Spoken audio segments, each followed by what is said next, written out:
The committee will come to order. Just over 2 weeks ago, a gunman fired shots at former President Donald Trump. This assassination attempt wounded the former president and caused the death of Corey Competence, a husband, father of two, and former fire chief, who was attending the rally with his family. David Dutch and James Copenhaver were also attending the rally and were also injured in the attack. So let me be clear. This was an attack on our democracy. Americans should be able to attend a political rally and express their political beliefs without fear of violence. And political candidates for our nation's highest office should be confident that their safety will never be compromised for their service. And although we're still learning about the shooter's motive, this attack was a shocking reminder that the threat of political violence is alive and well in our country. By all accounts, this was an inexcusable security and planning failure. And we need to get all of the facts about what happened that day and how we can ensure an attack like this is never allowed to happen again. Today's panel of witnesses leads the men and women who protect our top leaders and are investigating this crime. And I want to thank them both for being here today, as well as the Secret Service and FBI for a very productive and informative briefing with our committees last week. Today, our witnesses will help us begin to answer critical questions and get the information that we need to implement reforms that are clearly needed to strengthen security protocols for the U.S. Secret Service and the people who receive their protection. The Homeland Security and Governmental Affairs Committee has already begun that work. This discussion comes in the midst of a bipartisan investigation that Senator Paul and I have launched, in which we launched shortly after the assassination attempt took place. Our teams are still collecting critical information, speaking to law enforcement, and piecing together the details of this event.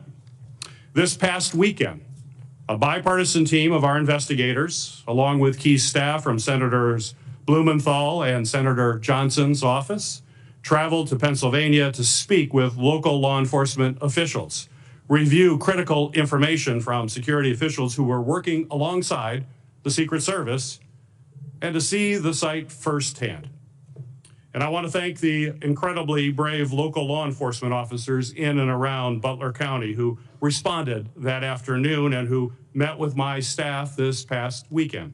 They have helped to answer tough questions, as well as discuss in detail how the event actually unfolded. I also want to thank the owners of Butler Country Farm Show and the American Glass Research for allowing my staff and law enforcement to walk the grounds and examine the roof of the building the gunman was able to assess. We greatly appreciate your assistance. I've also requested documents along with Senators Paul, Blumenthal, and Johnson related to security preparations, intelligence gathering on potential violence prior to the attack, and detailed explanations of the security response from federal, state, and local authorities. As part of our ongoing investigation, we also seek to speak with additional federal law enforcement personnel, including Secret Service agents who were responsible for securing the event. Today's hearing is an important opportunity to ask critical questions and to begin to give the American people the transparency and the answers that they certainly deserve. There are still many unanswered questions. We need additional information about the Secret Service's advanced planning efforts, the decisions surrounding sniper and counter-sniper team use, placement, and coordination. We also need answers about what appears to be a problematic communication system that limited efforts to relay information and respond to events as they unfolded real time. And while today is focused on asking difficult questions about what went wrong, I also want to thank the men and women of the Secret Service who in an instant will lay their lives on the line to protect our nation's leaders. They have incredibly challenging jobs, and they must continue their mission no matter what our hearing and investigation reveals. I'm also grateful to our Senate Judiciary Committee colleagues for joining us in this important discussion. given their key role in oversight of both of the agencies represented before us today, and it's very clear that the U.S. Senate is focused on a productive conversation that will generate real answers and real reforms. And I appreciate all the work from members of both of our committees to help us achieve this absolutely essential goal. I would now like to recognize Ranking Member Paul for his opening remarks. 18 days ago, a would-be assassin managed to climb onto a roof 400 feet from the stage where the former president and leading presidential candidate Donald Trump was speaking. The assassin's bullet struck President Trump, narrowly missing a fatal blow thanks to a last-minute head turn. Tragically, not everyone was so fortunate. A beloved husband and father in the audience was killed, his life stolen in an instant. 2 others remain seriously injured, their futures uncertain. The lives of law enforcement officers working the event and those in the audience have been forever changed. Yet the media has shamefully moved on to other stories, and Google has been caught trying to suppress iconic images of a bloody Donald Trump, images showcasing the resolve of our nation in the face of the attack. But the American people have not forgotten, and we will not forget. There is no question that this was a monumental failure by the Secret Service. They had one job, and they failed. We know that. What remains unclear is who specifically failed, how they failed, and what must be done to ensure that something like this never happens again. America deserves to know that those responsible for this failure are, frankly, not going to be in charge of securing the upcoming Democrat National Convention. We need to know that someone's been placed on suspension, that someone won't be in charge of the next Donald Trump rally. Now, I was encouraged to hear that the acting director, Rowe, has initiated a disciplinary investigation in addition to the ongoing Secret Service policy review. This is an important step. However, real accountability will require a comprehensive examination of all the facts, which still remain unclear. This past Friday, my investigative team went to Pennsylvania to meet with local law enforcement and document the scene. One of the concerning things my team was told is that no one from Secret Service has talked to them since the shooting. I don't know how an investigation into what failed can be conducted without talking to the officers and agencies who were relied upon to do much of the work. Many questions remain unanswered about the planning and performance of security for July 13th. While a host of errors led to this security disaster, we now know local enforcement officers were suspicious of the shooter 90 minutes in advance of the shooting. There are 2 glaring issues we need to focus on. First, why were the AGR grounds and the roof left unattended? Why was the AGR building, the shooter's perch, left outside the perimeter? Local law enforcement told my staff that they specifically flagged the vulnerability of the building to the Secret Service and were told that it would be taken care of. Clearly, these vulnerabilities were not addressed. Second, why was Donald Trump allowed to take the stage, and why wasn't he removed from the stage when a suspicious individual was taking increasingly suspicious activities? Over 20 minutes before President Trump began his speech, the Secret Service Command Center had been made aware of an individual with a rangefinder. At least 10 minutes before it was confirmed, the Secret Service's counter-sniper team had been made aware of the suspicious subject and provided a photograph and a detailed description. Why was the event not delayed until the individual was found and checked out? Interviews with local law enforcement paint a different picture in critical places from what we have been told by the Secret Service in other briefings. Now we need to hear from the Secret Service agents responsible for security that day. Our committee has formally requested interviews with those agents, but we have not yet been allowed to speak to them. I expect Director Rowe today to tell us when we will be allowed to talk to these people. Finally, let me close with this. Grave mistakes were made on July 13th, but that does not take away from the bravery of dozens of federal, state, and local officers that day. We are grateful for their sacrifices and professionalism. They deserve the truth now also.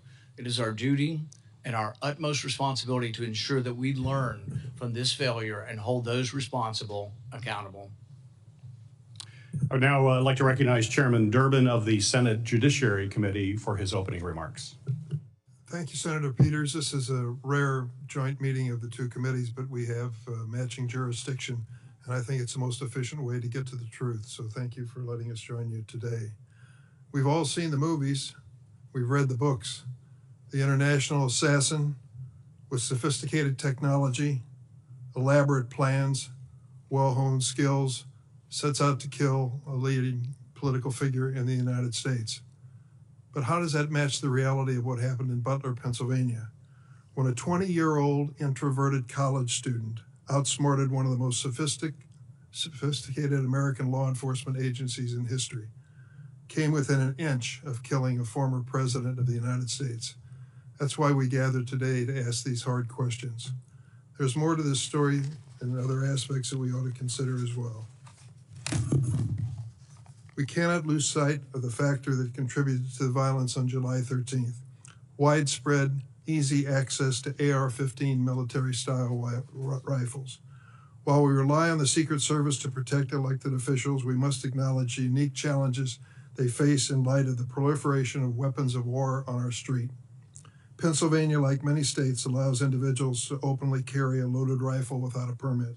To make matters worse, assault rifles can easily be purchased from unlicensed dealers without a background check because of dangerous loopholes in our gun laws. This same kind of firearm has been used to carry out mass shootings in Newtown, Uvalde, Las Vegas, and Highland Park, Illinois, killing dozens of children and adults and injuring many more.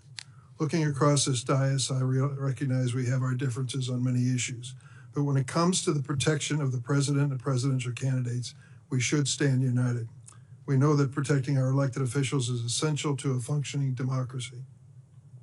I hope this hearing can be an example of how we will work together on a bipartisan basis to not only understand this shocking event, but to ensure it never happens again.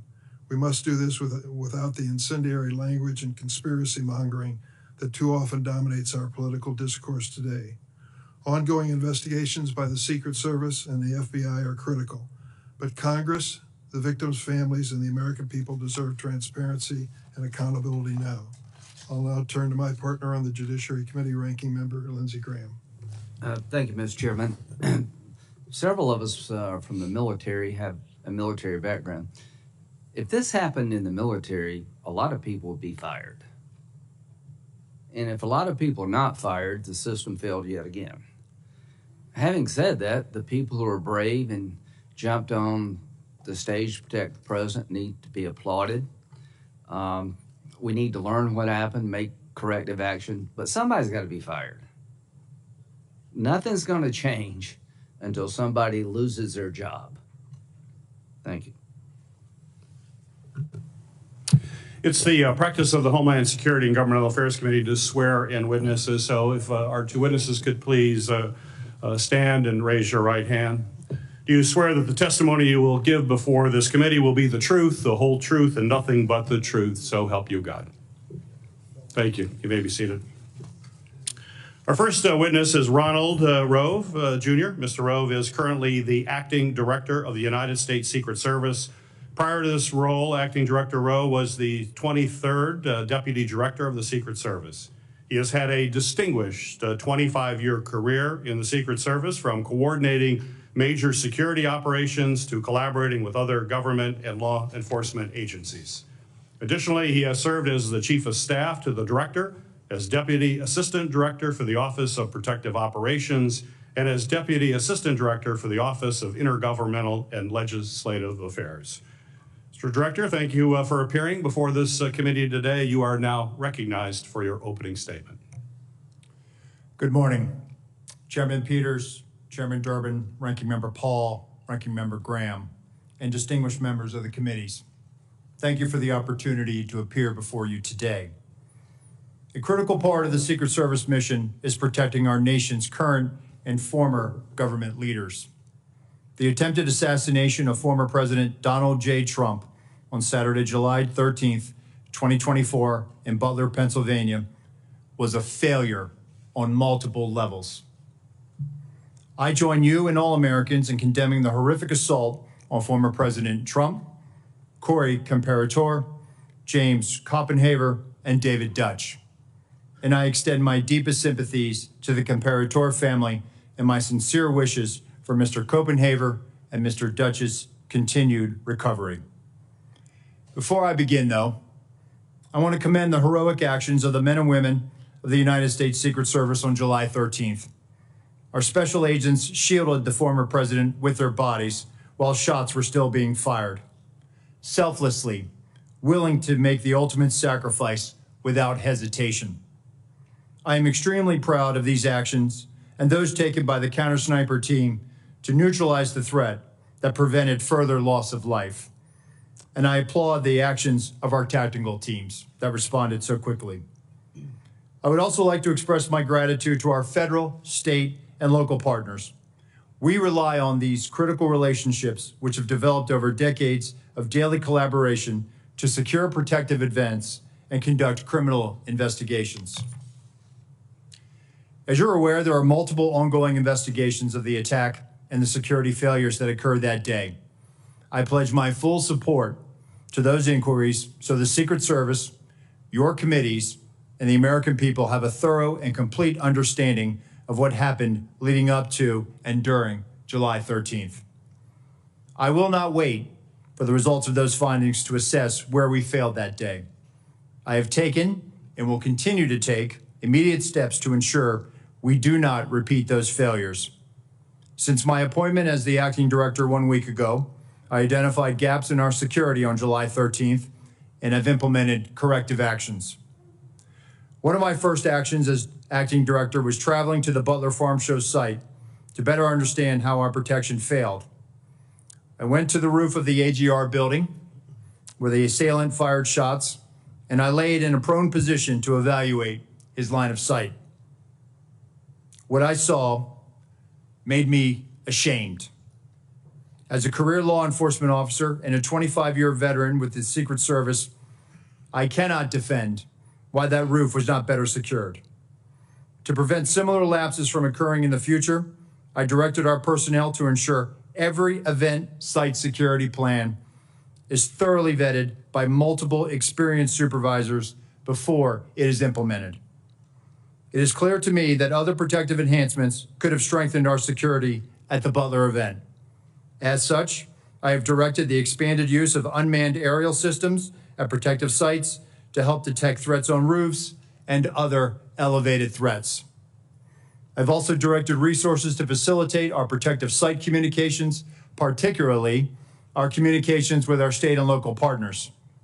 In addition, I have instructed the asset request for Secret Service protective details to be approved expeditiously and have ordered the maximum use of requested personnel at protective sites to address this heightened security environment.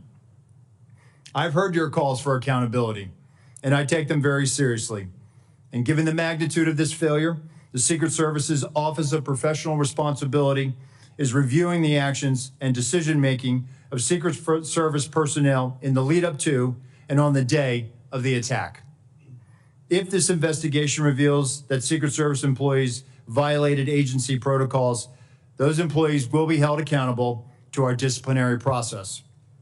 With respect to congressional investigations and requests for information, I instructed my staff to provide full cooperation and respond expeditiously on a continuing basis to ensure you have the information you need to conduct your critical oversight. In my testimony before you today, I will provide details on the Secret Service's advanced security planning for the Butler Farm Show site. Facts as we know them regarding the incident itself, known breakdowns in executing the security plan, and corrective actions that the agency is taking to ensure that nothing like this happens again. But I do not believe that inadequate time to plan for this event was a factor in the failure. As you saw in my written statement, I am prepared to provide an overview of the security planning leading up to and during the July 13th attack. However, I would like to point out that based on what I know right now, neither the Secret Service counter-sniper teams nor members of the former president's security detail had any knowledge that there was a man on the roof of the AGR building with a firearm. It is my understanding those personnel were not aware the assailant had a firearm until they heard gunshots. Prior to that, they were operating with the knowledge that local law enforcement was working an issue of a suspicious individual prior to the shots being fired. I regret that information was not passed to Congress and the public sooner with greater frequency. And I fear this lack of information has given rise to multiple false and dangerous conspiracy theories about what took place that day. And I want to debunk these theories. Let me address one conspiracy directly. The Secret Service counter-sniper neutralized the assailant within seconds after the assailant fired his weapon. That counter-sniper had full discretion to use deadly force to stop an attacker and did not need to seek authorization to fire. I am immensely proud of the selfless dedication of our employees to the mission. Every day, across the globe, the men and women answer the call to protect our nation's leaders, and the standard is no fail for a reason. During our current high operational tempo, I want and I need to ensure that the Secret Service workforce are uplifted so they can focus on carrying out the mission. They have my full support, and I'm confident in their abilities to ensure the safety and security of the people we protect. They are worthy of trust and confidence, and they deserve your support as well as the support of the American people. Chairman Peters, Chairman Durbin, Ranking Member Paul, Ranking Member Graham, and members of the committees, thank you for the opportunity to testify at this joint hearing. I will submit the remainder of my statement for the record, and I will answer your questions. Thank you, Mr. Rowe. Our second witness is Paul Abbate. Mr. Abbate is the Deputy Director of the Federal Bureau of Investigation at the Department of Justice. In this role, Deputy Director Abbate oversees all FBI domestic and international investigative and intelligence activities. Prior to his appointment as Deputy Director, he has had a distinguished 3 decades within the FBI leading counterterrorism efforts, and most recently as the Associate Deputy Director of the FBI, where he's responsible for the management of all FBI personnel, budget, administration, as well as infrastructure. Mr. Abbate, thank you for appearing before the committee here today. You are recognized for your opening remarks. Thank you, sir. Good morning, Chairman Peters and Durbin, Ranking Members Paul and Graham, and distinguished members of the committee. It is a privilege to appear before you today to discuss the FBI's investigation of the attempted assassination of former President Trump on July 13th in Butler, Pennsylvania. Before going further, I want to again offer my and our condolences to the victims of this heinous attack, to the family and loved ones of heroic firefighter and father Corey Comparator, to Mr. Dutch, to Mr. Koppenhaver, who continue to recover, and to former President Trump, who was also struck by a bullet fired from the shooter's rifle. Our thoughts and prayers are with each of them and their families and loved ones. Within minutes of the attack, the FBI field office in Pittsburgh, Pennsylvania, received notification of the assassination attempt and responded to the scene immediately with a surge of resources, quickly moving forward on the investigation. From the outset, the FBI has been investigating this attack as an assassination attempt and an act of domestic terrorism. Our team continues to conduct a full, thorough, and objective investigation and will continue to follow all leads and avenues of investigation to logical conclusion, leaving no stone unturned. While it's not typical to provide details of an ongoing investigation, this, as we all know, is an extraordinarily tragic set of circumstances of the utmost national importance, making it essential to inform the American public and Congress what is known right now with full transparency. The investigation remains focused, of course, on determining motive, identifying any potential co-conspirators or others with knowledge of the attack, and building out a timeline of shooter Thomas Crook's actions in advance of and during the attack. Thus far, though absolutely nothing has been ruled out, the investigation has not identified a motive, nor any co-conspirators or others with advanced knowledge. To date, the FBI team has conducted more than 460 interviews, executed search warrants, including at the shooter's residence, and seized electronic media to include phones, laptops, hard drives, and thumb drives. Legal process has been issued to dozens of companies, and we've received more than 2,000 tips from the public. The full resources of the FBI have been brought to bear in furtherance of the investigation. Agents, analysts, professional staff, experts. I've personally visited the site of this horrific attack and seen firsthand the work of FBI Pittsburgh and our partners on the front line and want to thank all involved for their ongoing and tireless efforts to get the answers that we need and to deliver justice. Specialized resources deployed included evidence response teams, victim services specialists, laboratory and operational technology division resources to process physical and digital evidence, a shooting reconstruction team. Additionally, our explosive experts have analyzed the 3 IEDs recovered, 2 from the shooter's vehicle, 1 from the family residence. And our behavioral analysis unit, importantly, is helping to build a profile of the shooter to include his mental state. Next, I want to provide a brief highlighted overview of the timeline that has been established to date through witness interviews and other information. Again, this is our understanding at present and is subject to change and further refinement as more facts are collected. On July 3rd, the rally in Butler, Pennsylvania was announced. On July 6th, the shooter registered to attend the rally and performed a search for, quote, how far was Oswald from Kennedy? On July 7th, the shooter traveled from his home to the Butler Farm Show grounds and remained there for approximately 20 minutes. We assess this shows advanced planning and reconnaissance on his part. On July 12th, the shooter traveled from his home to the Clairton Sportsman Club, where he practiced shooting. On the morning of July 13th, at approximately 10 a.m., the shooter returned to the farm show grounds and remained there for about 70 minutes before returning home again. At approximately 1:30 p.m., while at the residence, the shooter's father gave him a rifle for the purpose, he believed, of going back to the Sportsman Club. About 25 minutes later, the shooter purchased ammunition while en route to the Butler Farm Show grounds. The subject then arrived at the scene and was moving around the farm show grounds close to the American Glass Research AGR building, from which he ultimately committed the attack. Shortly thereafter, at approximately 3:51 p.m., the shooter flew a drone approximately 200 yards from the farm show grounds for about 11 minutes. The drone and controller were later found in the subject's car. Analysis has not revealed any photos or video taken by the drone, but we can confirm that he was live streaming at the time and would have been able to view it on his controller. The first reported sighting the shooter by local law enforcement was at approximately 4:26 p.m. At approximately 5:10 p.m., the shooter was again identified by local law enforcement as a suspicious person around the AGR building. And at approximately 5:14 p.m., a local SWAT operator took a photo of the shooter. At about 5:32 p.m., local SWAT observed the shooter next to the AGR building using his phone, browsing news sites, and with a rangefinder. At approximately 5:38 p.m., the photo of the shooter taken earlier was sent to local SWAT operators in a text message group. Subsequently, approximately 25 minutes prior to the shooting, the U.S. Secret Service command post was notified of a suspicious person. Officers lost sight of the subject from approximately 6:02 p.m.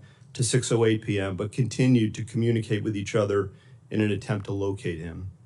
Recently discovered video from a local business shows the shooter pulling himself up onto the AGR building rooftop at approximately 6:06 p.m.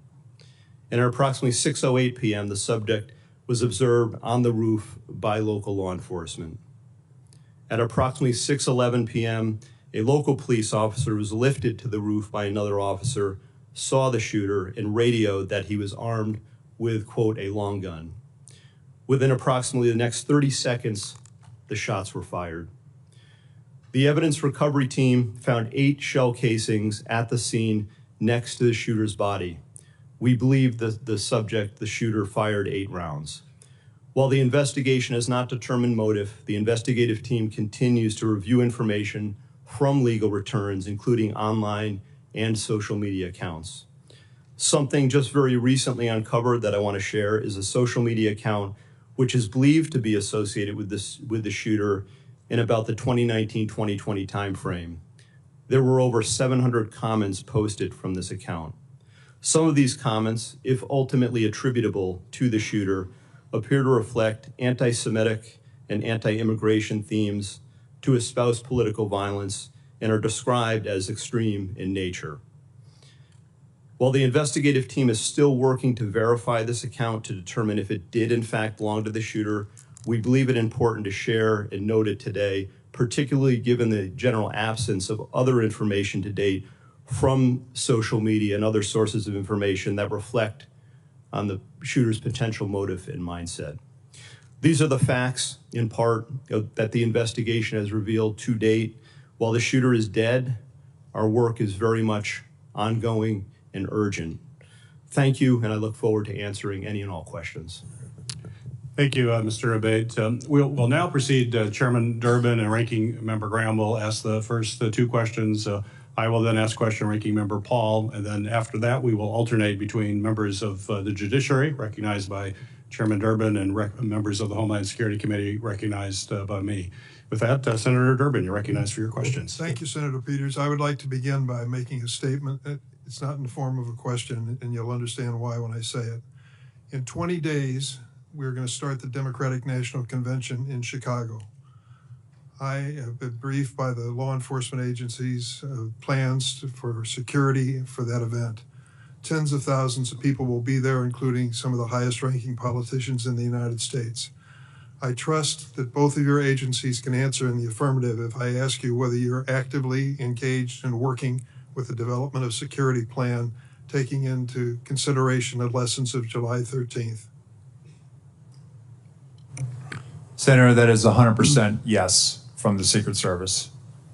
Yes, from the FBI as well, sir. We've been working on this for well over a year in preparation. I'm not going to ask for details for obvious reasons, but I do want to ask a question about the Secret Service staffing. Congress has nearly doubled the budget for the Secret Service over the last 10 years, from $1.8 billion in fiscal year 2014 to $3 billion in fiscal year 2024. Despite this large increase in funding, the number of agents in protective operations has fallen from 4,027 to 3,671 during that same time period, an approximate 9% reduction. Acting Director Rowe, what accounts for protective operations losing 356 agents over the past 10 years? So, Senator, with respect to where we are today on staffing, and then I'll address the 10-year where we were.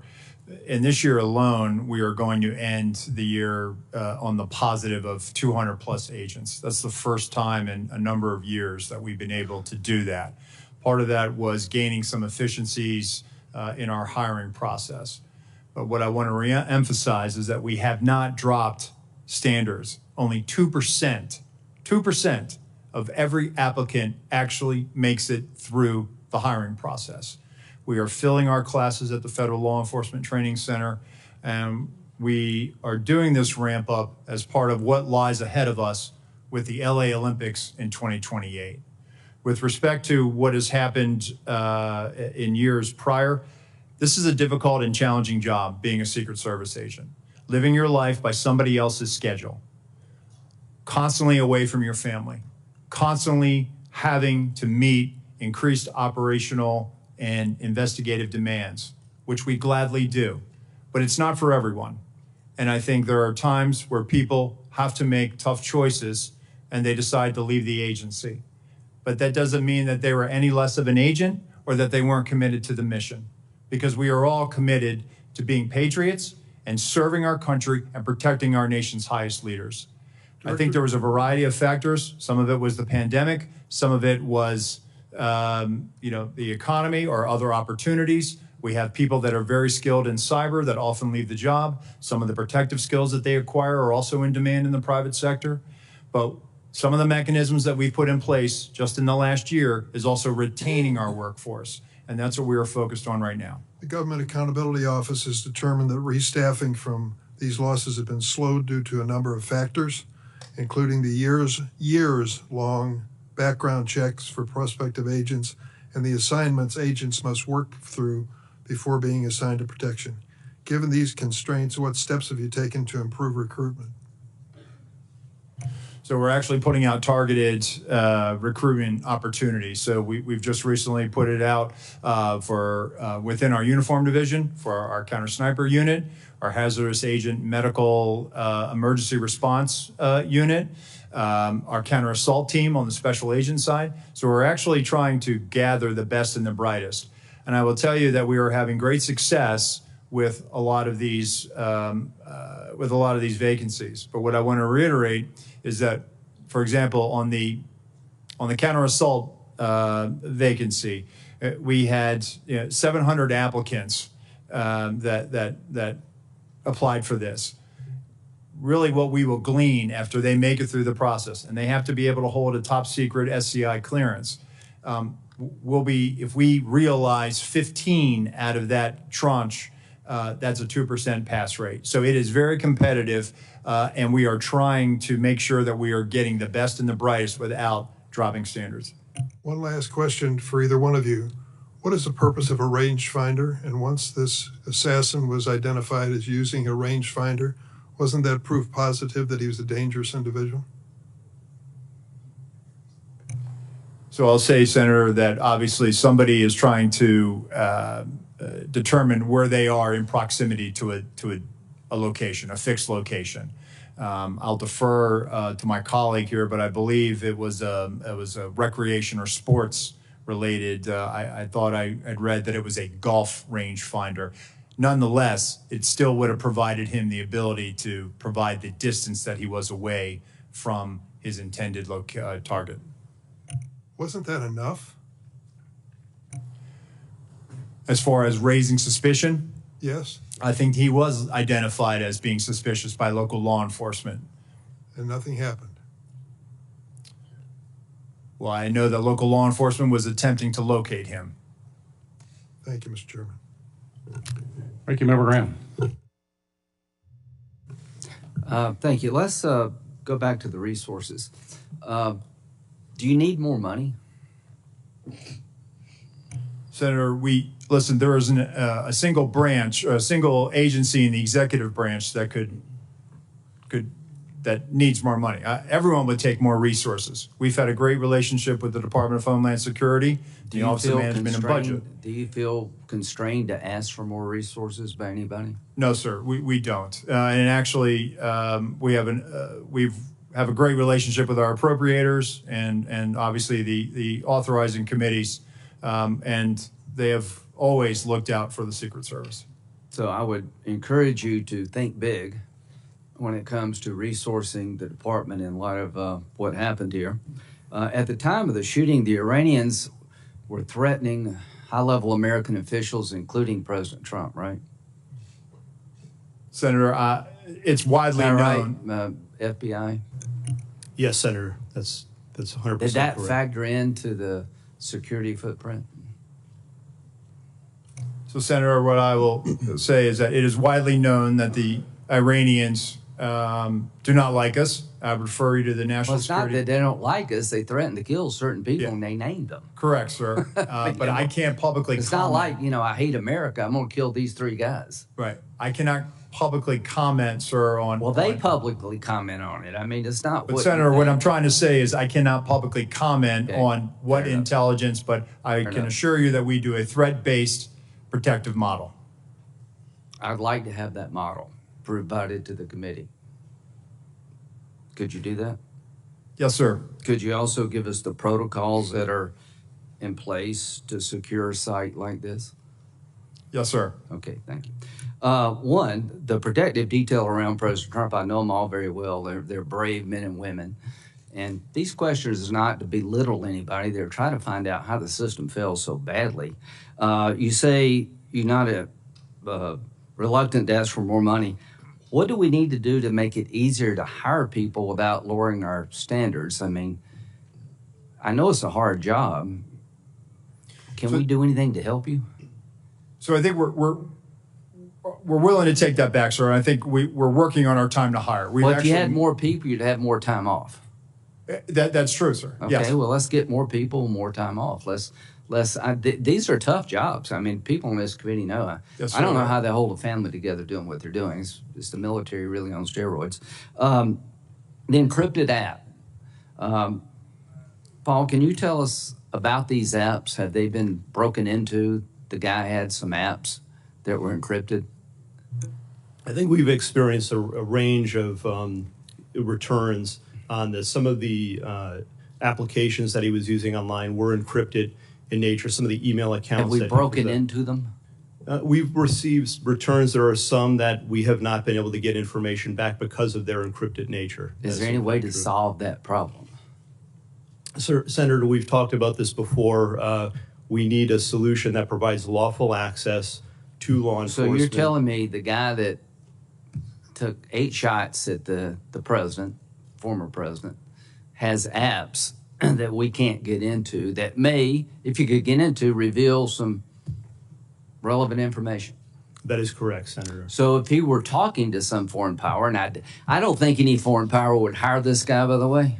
So I'm not overly worried this was some great plot by the Iranians, because they couldn't even think of this. However, there could come a day where something like this is very important. How do we solve this problem? Senator, as we've been saying, we need a solution that provides lawful access where when we go to So a you're company... telling me, I agree with you, I'm not blaming you. We have encrypted apps of an assassin, a murderer, and we can't get into them all these days after. That needs to be fixed, folks. I'm all for privacy, but to a point. What if, in the future, somebody's using these apps to communicate with a foreign power? I think we need to know these things. We need to know them in real time. So lessons learned is that everything failed. Corrective action, seems to me you need more money and more people. Accountability. At the end of the day, how many people do you think will be relieved of their duties, Mr. Rowe, because of this?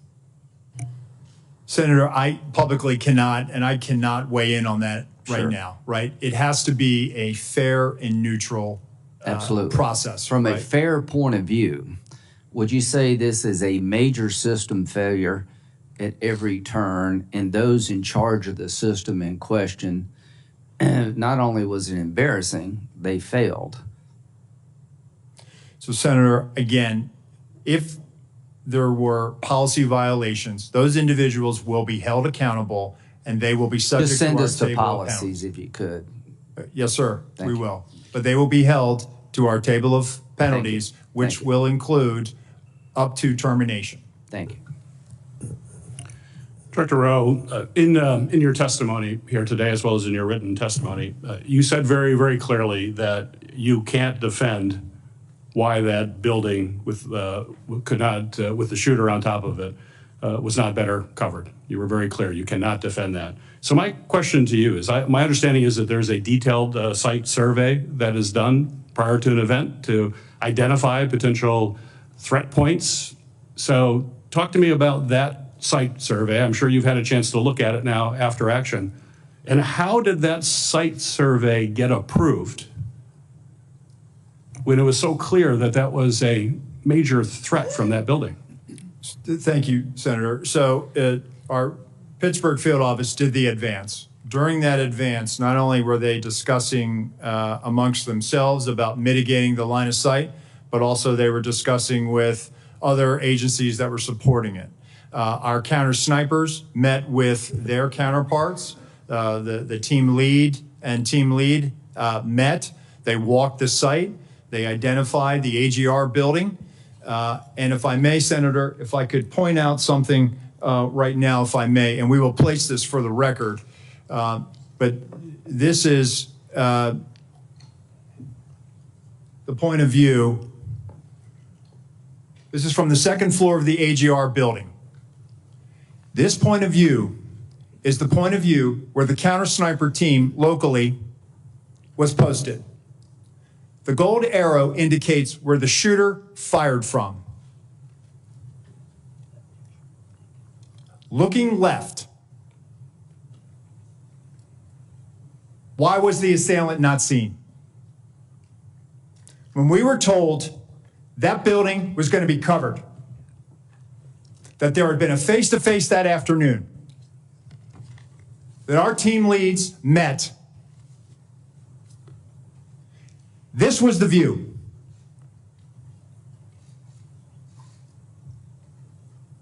Let me show you another view, Senator. B.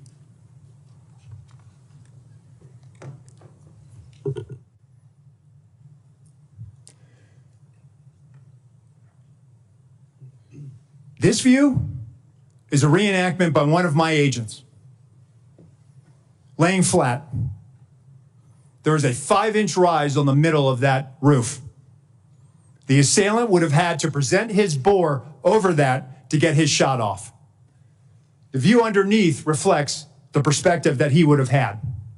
Again, I call your attention back to the first exhibit if they'd have looked left. Give me C.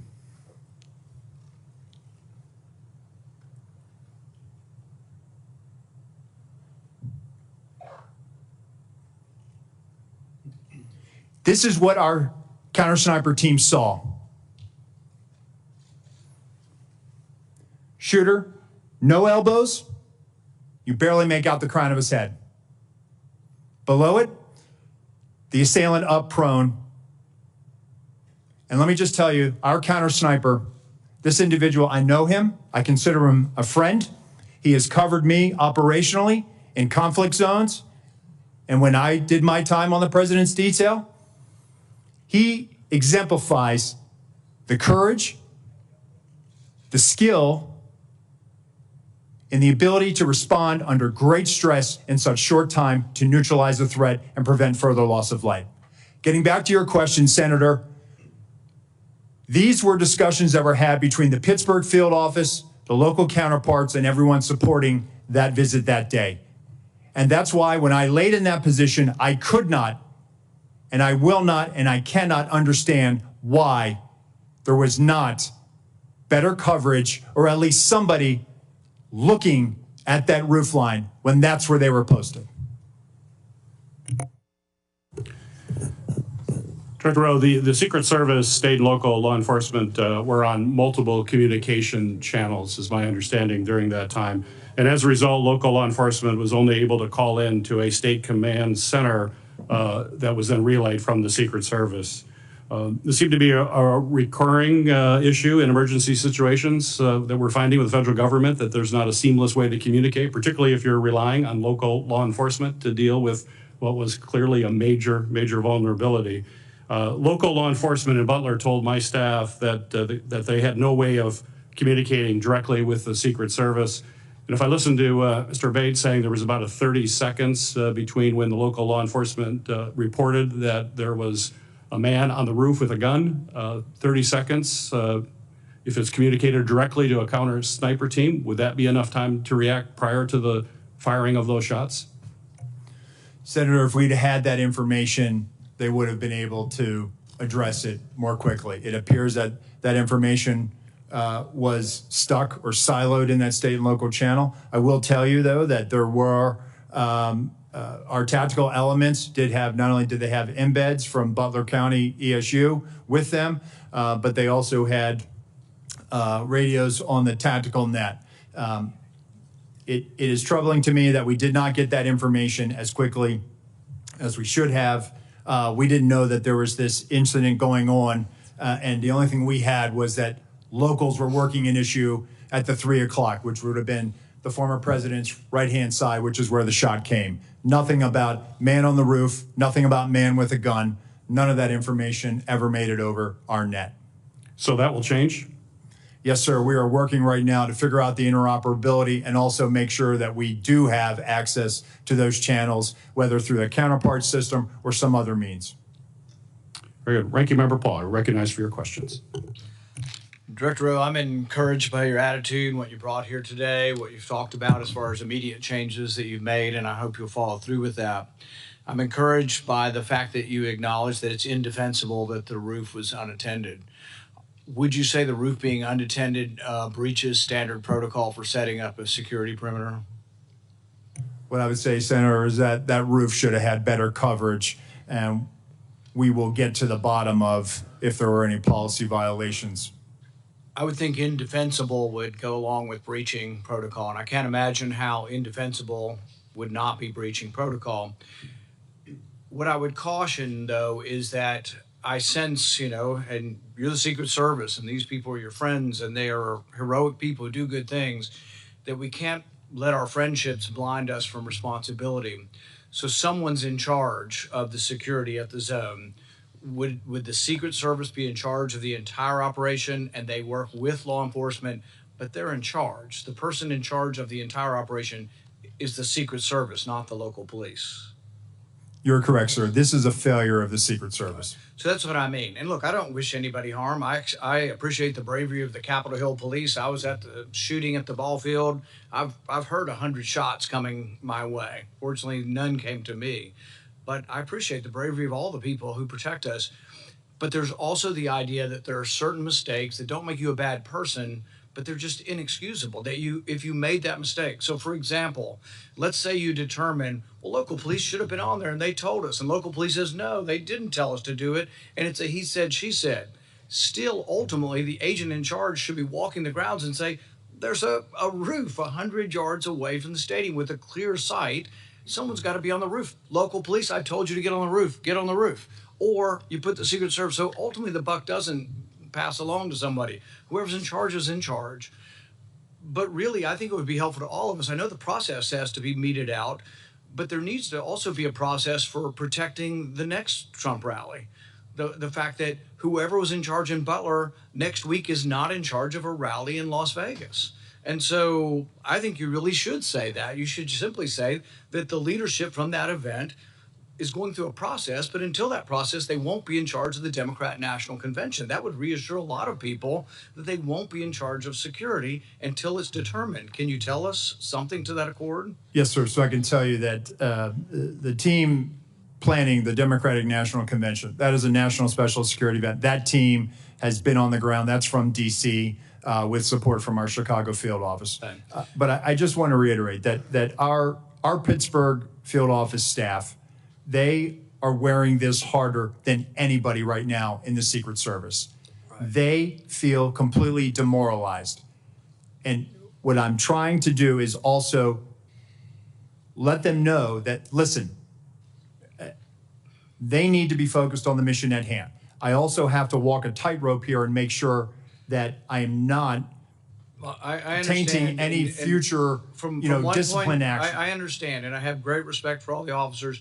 But ultimately, someone had to be in charge, and someone made a terrible error, and it's an error of judgment. The big error is the roof. But another big error is we have 90 minutes of a suspicious person. Now, Senator Durbin mentioned the rangefinder.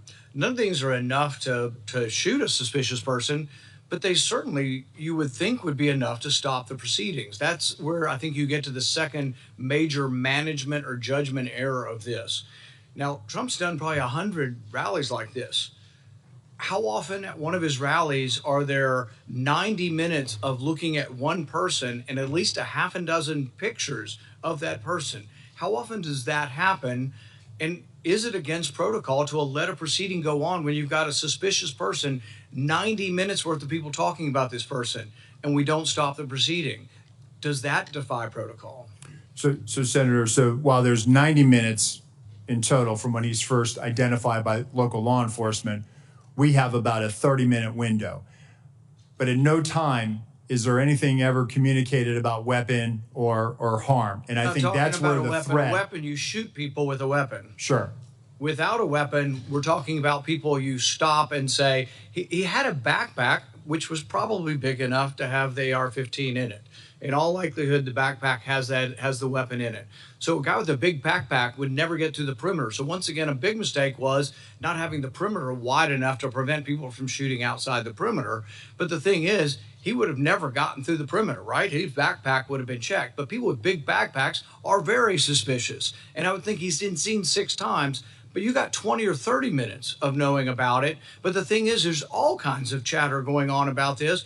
And you would think the chatter going on with the local police is on a police radio, and a policeman with that radio is standing in the control tent, so you get that communication. So there's a huge and massive breakdown.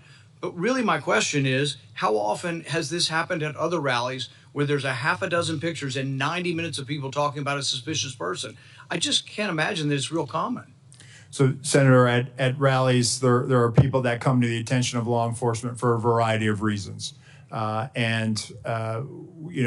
they come to our attention for some other activity that might, put it a little bit, hey, we probably need to go check that individual out.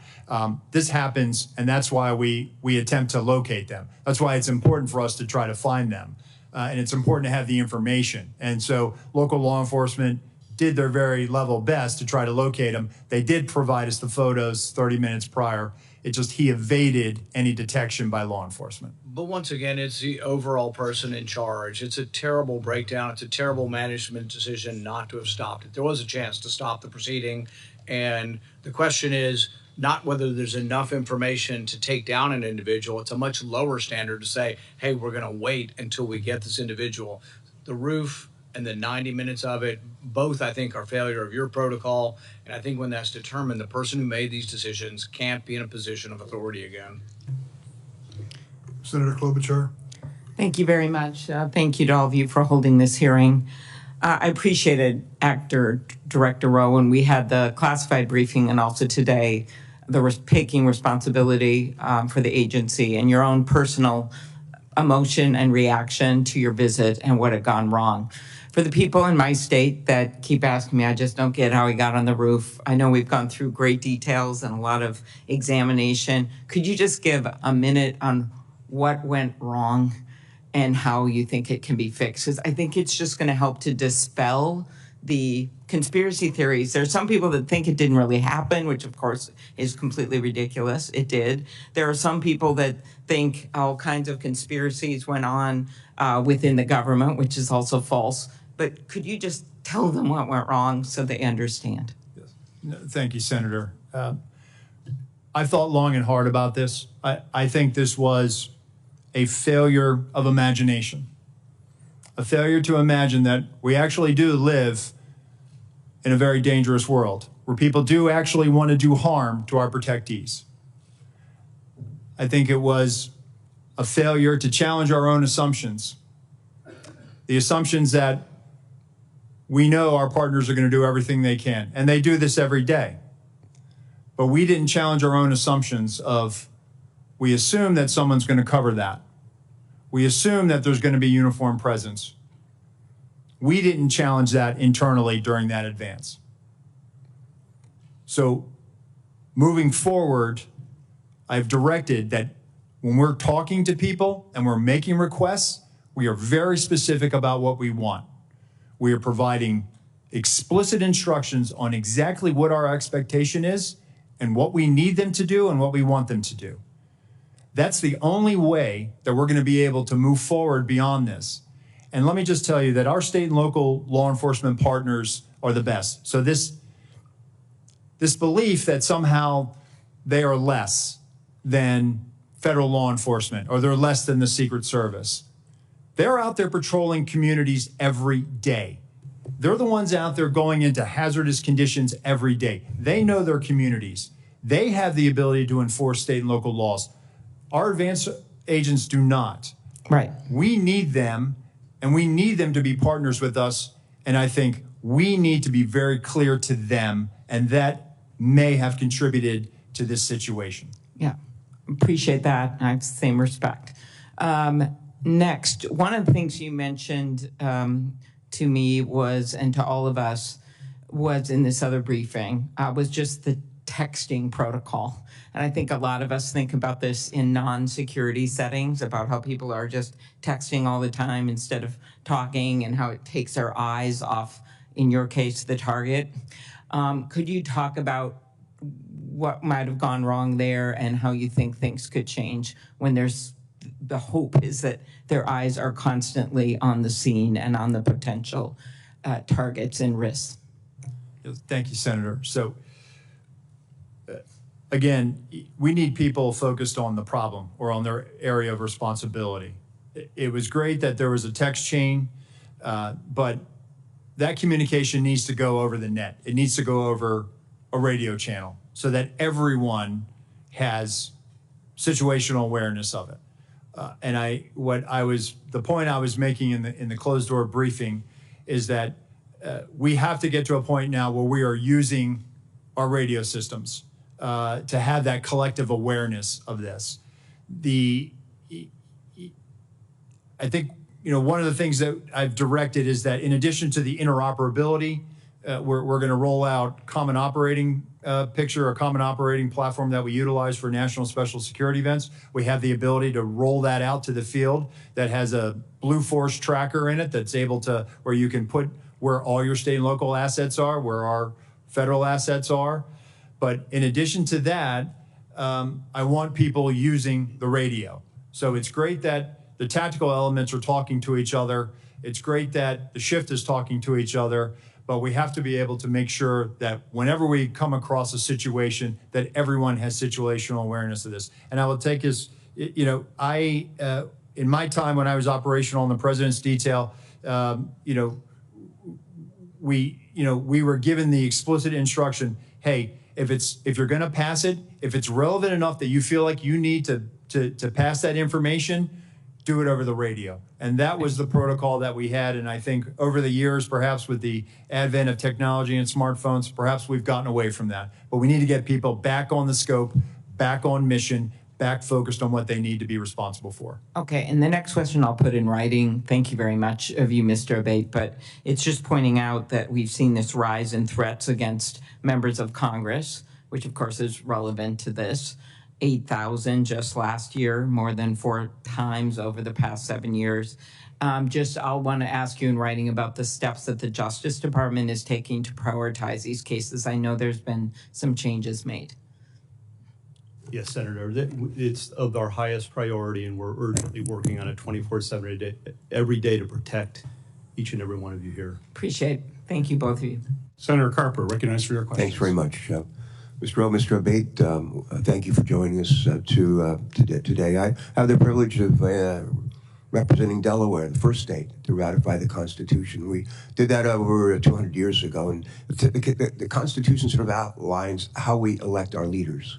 And it changes with respect to technology over the years. But there's, for as long as we've been a country, threats to our leaders when they pursue elective office. We're going to be gathering, some of us will be gathering in Chicago in just a few weeks. Others will be gathering in other parts of the country to help make sure that what was adopted in that original Constitution is actually carried out faithfully. And it's just incredibly important that those who aspire to elective office and those who take on those challenges are protected, and their families are protected, as well as those who surround them.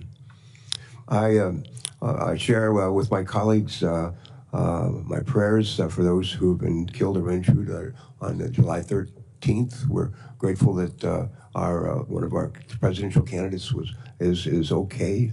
But I have a question about what I can't get over how a 20-year-old loner could somehow outsmart 2 of the smartest federal agencies and state agencies and law enforcement with an odds of like 1,000 to 1, and be able to almost pull this off. It just blows my mind. Hopefully we'll get to the truth in all of that. I'm a Navy guy. I spent many years of my life in the Navy. I learned as a midshipman that when the ship runs aground at sea, the commanding officer is held responsible. Whether the commanding officer is awake or asleep at the helm, but the commanding officer is held responsible.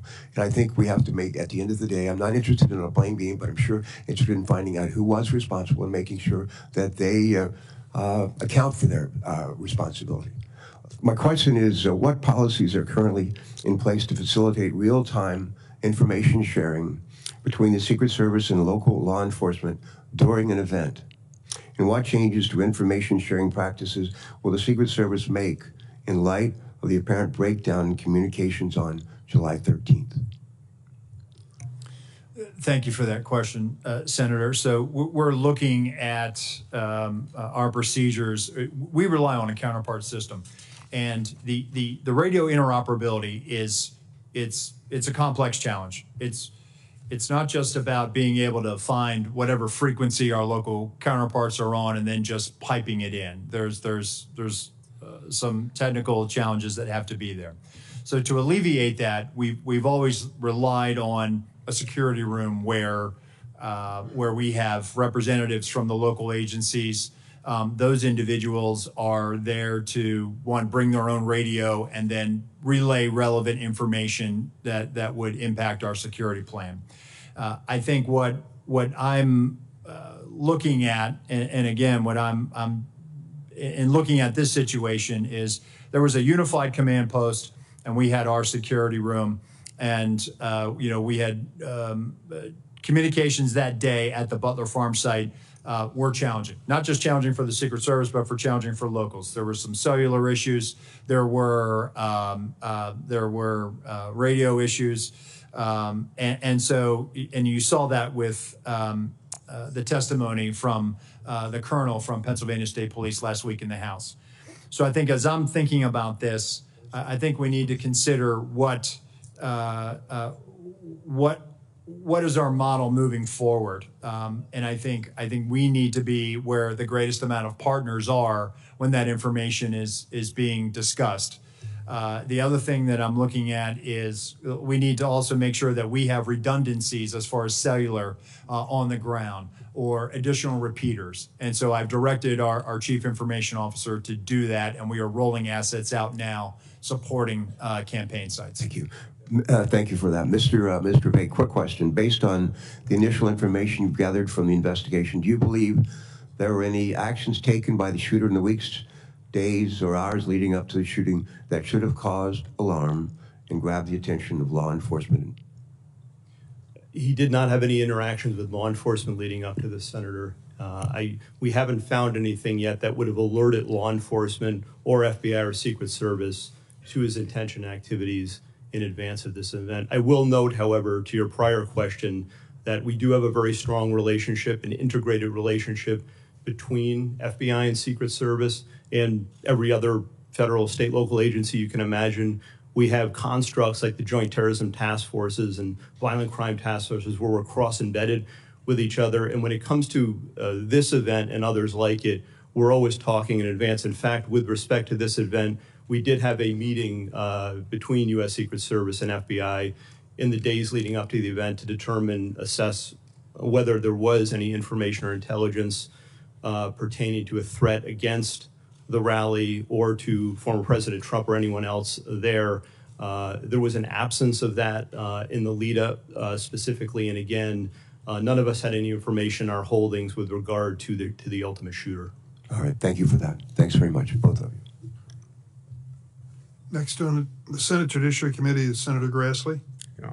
Mr. Chairman, I'd like to introduce my oversight letters and investigative documents into the record. This is information I've already made public. Without objection. Okay, thank you.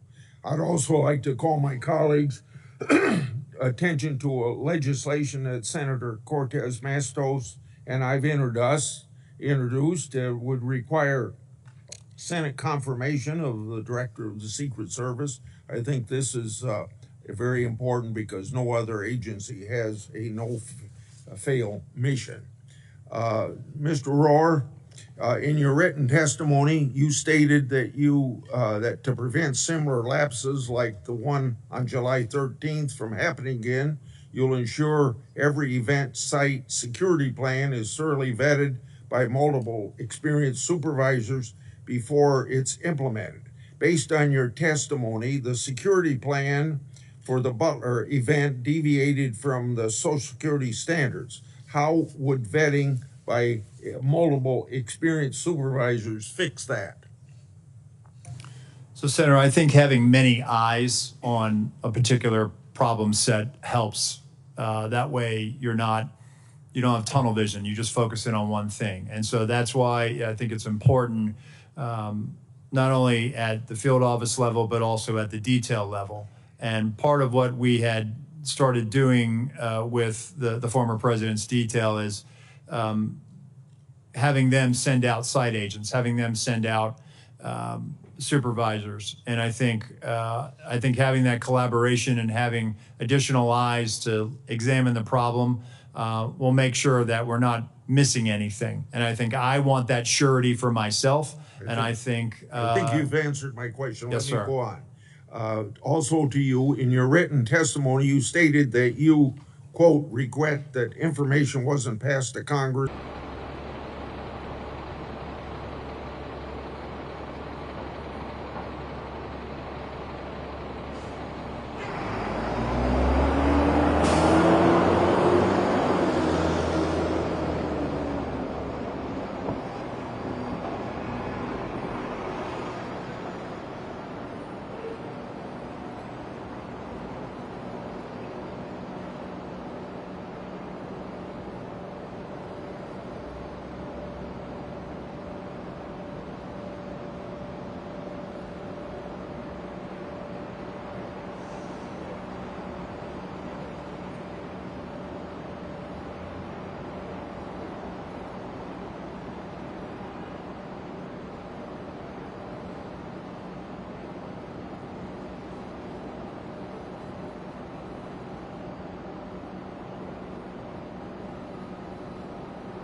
suspect the shooter and his own drone use? Why is the Secret Service dependent upon local cellular network? Does the Secret Service have a backup plan in place? Yes, thank you, Senator. And that is something that I briefed in the closed door. And again, something that has cost me a lot of sleep because of the eventual outcome of the assailant.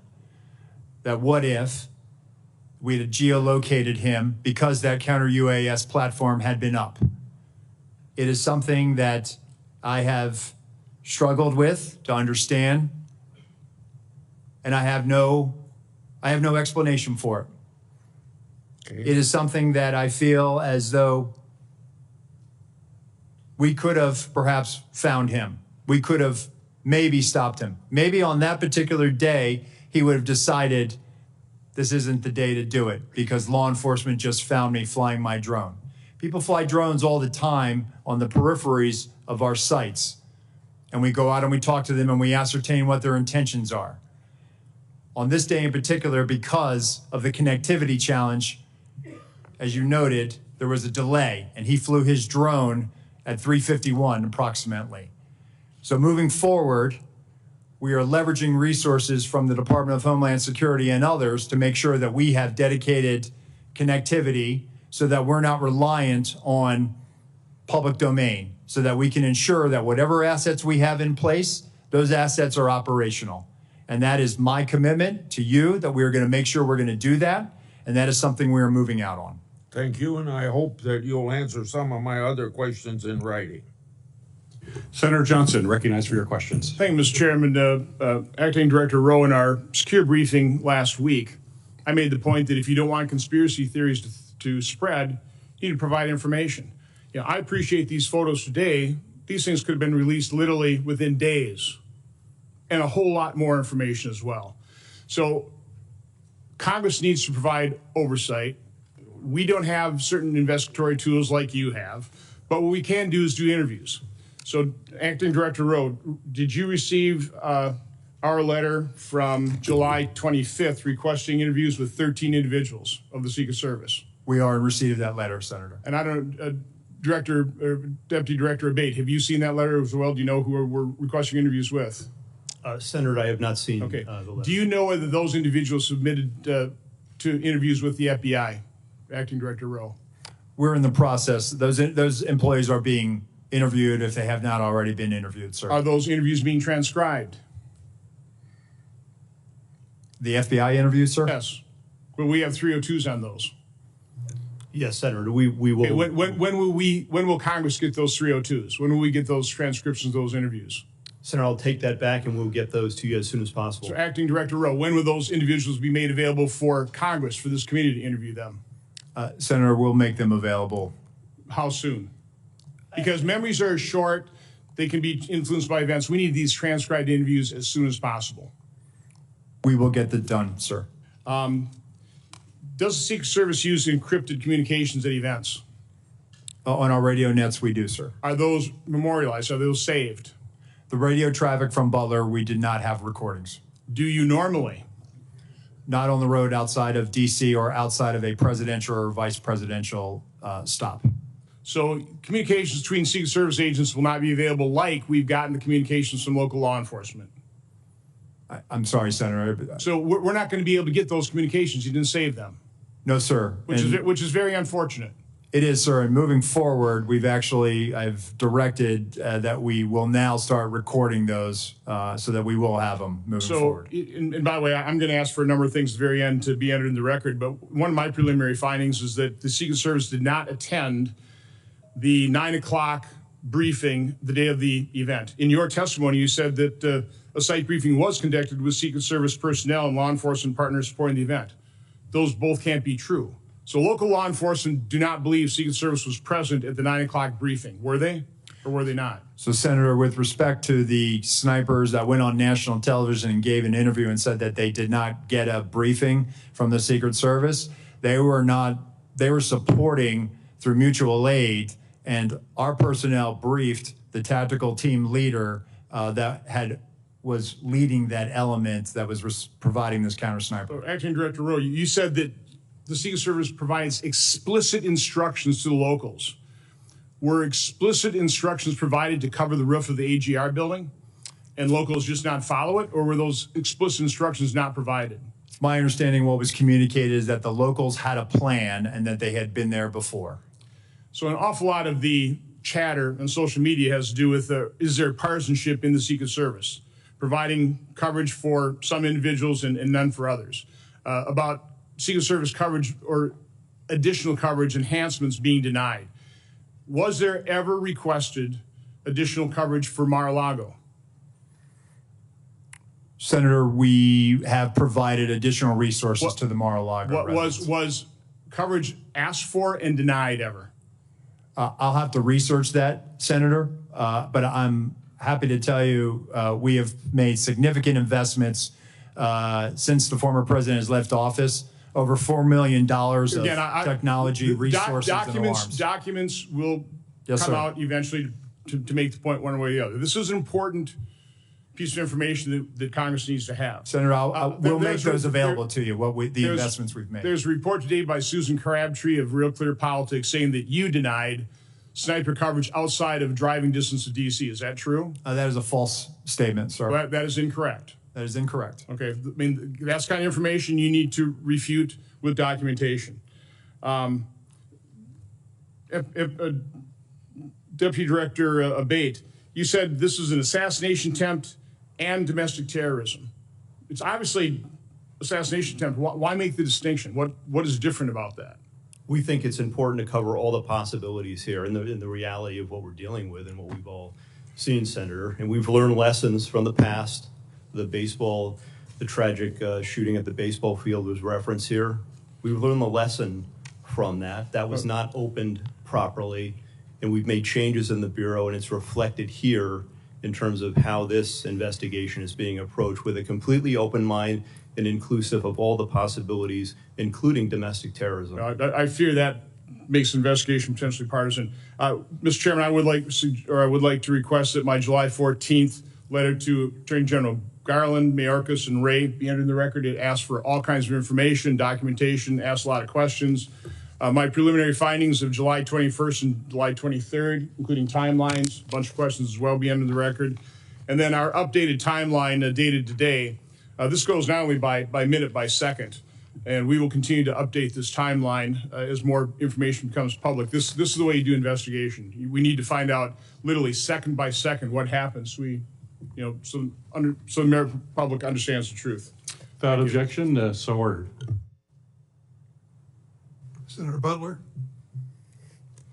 Thank you, Mr. Chairman. Thank you to both of our chairman and ranking members for holding this incredibly important hearing critically for the American people to understand the safety and security that is being provided to our national leaders. Thank you both for being here and for, again, answering the hard questions. This is a time of, I think, heightened attention, deservedly so, not only for our national leaders, but for the teacher who decides that they're going to go and participate in their democracy, or the firefighter who wants to hear the voice and vision of the potential next leader of this country. My thoughts and prayers really are with those Pennsylvania families who have lost loved ones or have been critically injured. As I offer my questions today, it would be in service to those, to preventing future incidents. But in the one question of looking backward to the event, on the 13th, Director Abbate, can you just talk a little bit about how did Mr. Crooks, how was he able to get an AR-15 onto the roof of that building? Does your investigation illuminate anything that we have learned to help to make that point more clear? We don't have definitive evidence yet as to how he got the rifle up there. Based on everything that's been collected thus far, photos, video, eyewitness accounts, we do believe he likely had it in the backpack. Broken down in the backpack? We're still assessing that. Our laboratory has looked at the rifle itself and measured that against the backpack itself. And if placed in this backpack, it would extend outside. It would have been visible. We don't have anyone who observed him with the backpack with a rifle, a barrel, or other part of it sticking out of the backpack. But the rifle would not have fit fully into this backpack to be concealed and whole. We have video that was recently found of the shooter walking in a distance from his car just before 6 p.m., about 5:56, I believe. And based on everything we have, we assess that he returned to his vehicle at that time, got the backpack, and then proceeded back to the area and to the AGR building. And then he's observed, of course, on the roof, just minutes later, holding the backpack in front of him. In fact, there's dash cam footage from a police vehicle that shows him briefly traversing the roof with the backpack in front of him.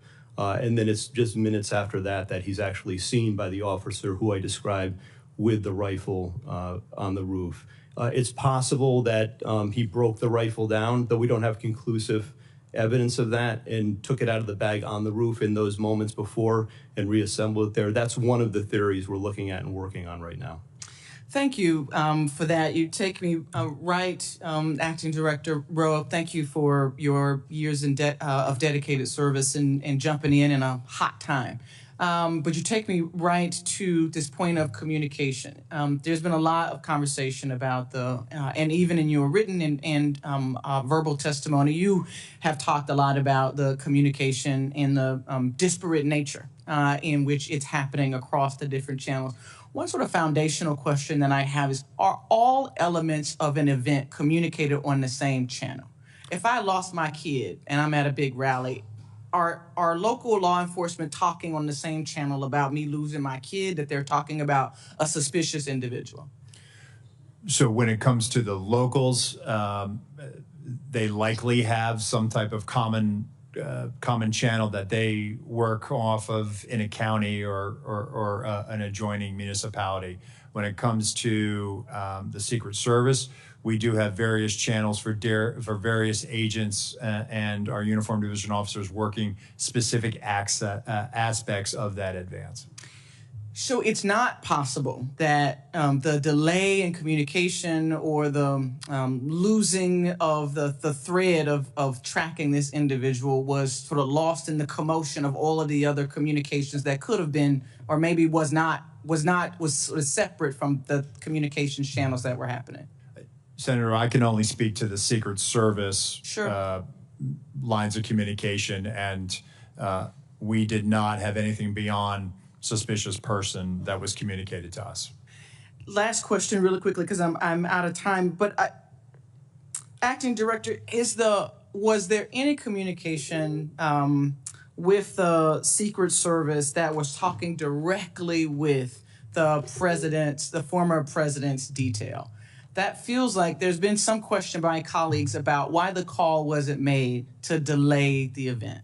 Help us understand the communication that either was or was not happening directly with the former president's detail to make the call to delay 10 minutes, 20. We've all been to these events. They never happen on time. But to delay while this was being investigated. So the detail, they were operating on their net, which our security room was monitoring. But again, having information of a suspicious individual, there were other calls that day of individuals that came to the attention of law enforcement, of people that needed medical attention. So it really, that particular, regarding the assailant, that never really rose to a level of we should not put him out there. Had we known that there was a dangerous individual out there, we would never let a protectee go out on stage. Thank you, Mr. Chairman. Senator Heston, recognized for your questions. Well, thank you very much, Mr. Chairman. I want to thank you and Chairman Durbin and the ranking members for holding this joint hearing today. And thank you to our witnesses, not only for being here, but for your careers of service to our country and to the men and women you lead. I am really grateful that former President Trump is safe and extend my sympathies to the family of Corey Comparateur, who was fatally shot at the rally, and my sympathies to everyone who was injured. On July 13th, major failures nearly led to the assassination of a presidential candidate who is also a former president of the United States. The Secret Service has to be fully transparent about how this happened and how it's going to change moving forward, understanding there's also a need to balance Congress's engagement in oversight with allowing law enforcement to conduct an ongoing criminal investigation. I want to thank the agents of the Secret Service for selflessly acting to protect elected officials and their families and our former presidents. We're grateful for their sacrifices and their service, and I want to thank all law enforcement, and particularly law enforcement officers and first responders who worked to minimize harm to the crowd on July 13th. Mr. Rowe, I want to start with you. New Hampshire hosts many political rallies. Protecting the speakers and attendees at these events requires extensive coordination between state and local law enforcement, the Secret Service staff, and obviously campaign event staff. As a former governor, I've experienced some of the challenges that this type of coordination can create, but we know that this coordination is really essential to public safety. It's clear that there were significant coordination failures on July 13th. You told us earlier that the local SWAT team told the Secret Service that local law enforcement had eyes on the AGR roof. But there are reports that members of a local SWAT team never met with the Secret Service in the days before the Butler rally. What steps does the Secret Service take prior to political rallies to ensure that the agency is effectively coordinating with the candidate security details, with state and local law enforcement, and with campaign event staff? So as part of the advance process, Senator, as happened in Butler as well, there's a police meeting, and basically that is that initiates the advance. That's bringing in all the not only emergency management officials, but all the state and local law enforcement agencies that may have aspects of supporting or assisting in that advance and on that visit. The focus of that police meeting, one, is to exchange numbers and business cards, and then coordinate times for walkthroughs. There were walkthroughs of the Butler Farm site with local law enforcement agencies that were supporting that visit. And that was directly as a result of having that police meeting to begin the process of figuring out, dividing up the labor areas of responsibility. So what you're telling me is that at that meeting, the Secret Service, the first meeting led to the walkthrough that the Secret Service does with local law enforcement, and that at least some members or directors of the local SWAT team would have been part of that process? Well, as I understand it, the Beaver County, they were seconded to assist Butler, but the Butler ESU team were part of the advance process. Okay. How many agents did the Secret Service provide to plan and secure this event, and how many people from state and local law enforcement agencies supported the security of this event? So in totality, between law enforcement, state and local, and federal, there are 155 personnel at the Butler Farm site that day. All combined Secret Service, it's in the 70s. And then we had support from Homeland Security investigations that were providing post standards. And then we had approximately 70 or so various Pennsylvania state law enforcement. Okay, thank you. I want to go to one other issue before my time expires. You've talked today and in our secure briefing about the interoperability of the Secret Service's counter-drone capability, that it failed early on, and so it didn't catch the drone flown over the site by the shooter. First, what changes you've addressed this a little bit, what changes is the Secret Service making to ensure that it has backup technology? But also, what efforts did the Secret Service undertake to coordinate with other law enforcement regarding anti-drone capability at the rally site? We're working to determine that right now, Senator. We're getting the redundancies in place. Counter UAS authority, it is a little complex. State and locals don't necessarily have this ability to do that. And it does require coordination with the FAA because it does, Right. it could impact commercial Yep. travel. Okay, thank you. And Mr. Chair, I'm just going to follow up, and I think one of the things that you're hearing from a lot of folks, but I'm not sure we're really clear on yet, is how is it that somebody who clearly is arousing concern from law enforcement isn't identified as suspicious, and how is it that that information doesn't get to the president, the former president's detail? So I'll follow up in writing. Thank you. Senator Cornyn? Thank you, Mr. Chairman. Director Rowe, can you explain why the shooter's drone worked? Because there was no counter UAS present, sir. Well, you had a drone system, but you had bandwidth problems. The bandwidth apparently was adequate for the shooter's drone, but not for the Secret Service. Can you explain that? I have no explanation for it, sir. We also know that in a military context, electronic warfare or jamming capabilities are commonly used on the battlefield. Does the Secret Service have jamming capabilities or drones? We have drones, sir, and when it comes to, I have to be very careful about how I answer this one in an open forum.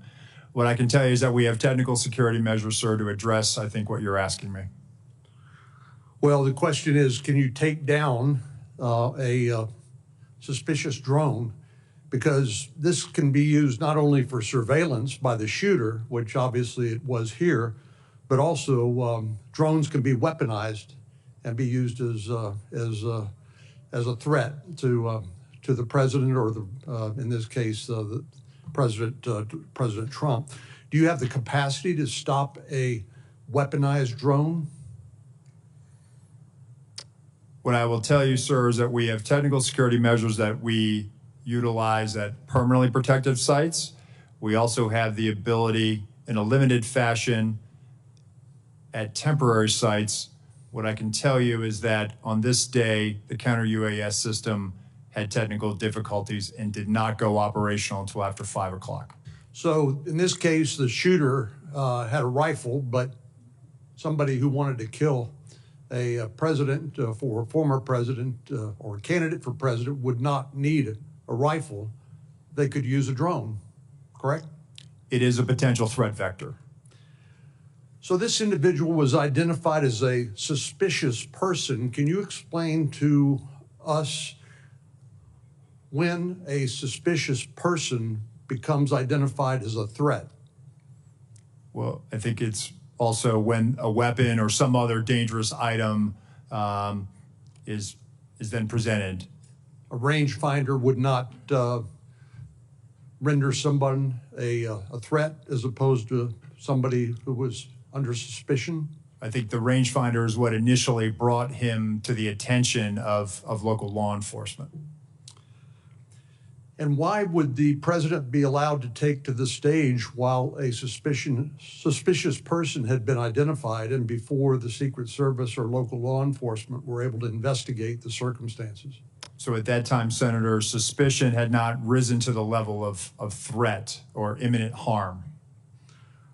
Well, you didn't, ultimately, that suspicious person did become a threat. Do you think if the president had been asked not to take the stage and during the time it took to investigate, to eliminate that suspicion, that wouldn't that have been the appropriate way to deal with it? Senator, it certainly is one way to do it. This is a challenge for law enforcement in general, is that being able to, you identify somebody that comes to your attention and you're trying to determine what are their intentions. This is a challenge for law enforcement. The individual came to the attention for suspicion. He's on the outer perimeter adjacent to the secured site. Law enforcement is circulating for him. But again, without additional information, at that point, we're not rising to the level yet where perhaps we should pull him off or delay him. And I'm just suggesting that maybe, just maybe, President Trump's appearance should have been delayed while that suspicion could be adequately investigated. But I've always thought of the Secret Service as the best of the best when it comes to their willingness to put themselves in harm's way to protect the life of their person they are detailed to.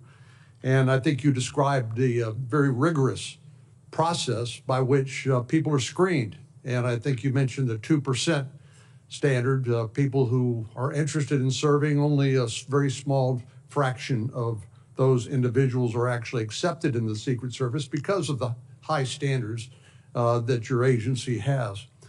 But explain to me why the Secret Service, being an elite law enforcement agency, would delegate to local law enforcement or others who did not meet that same 2% standard. In other words, isn't that something that Secret Service should have covered as opposed to delegating it to local law enforcement? So, Senator, again, this is where I went back to earlier when I said it was a failure to challenge our assumptions. We assumed that the state and locals had it.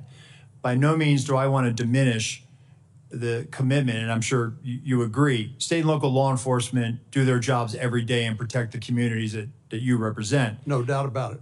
So I think what we made an assumption that there was going to be uniform presence out there, that there would be sufficient eyes to cover that there was going to be counter sniper teams in the AGR building. And I can assure you that we're not going to make that mistake again. Moving forward, I've directed our Office of Protective Operations that when our counter snipers are up, their counter snipers are up and they're on the roof as well. And we do this all the time with our colleagues in the New York City Police Department when we cover the United Nations General Assembly. And so that is our TTP moving forward. Director Rowe, I would just submit to you that those assumptions can be lethal.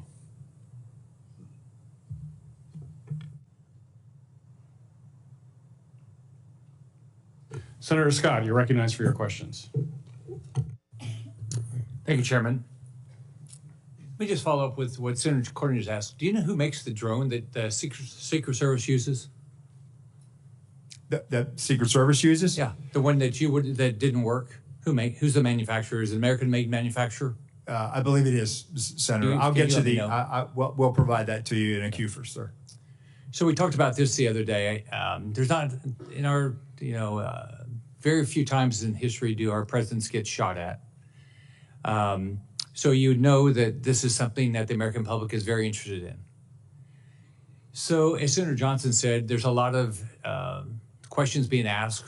I was at church Sunday and 3 people came up to me and asked me if there was a second shooter.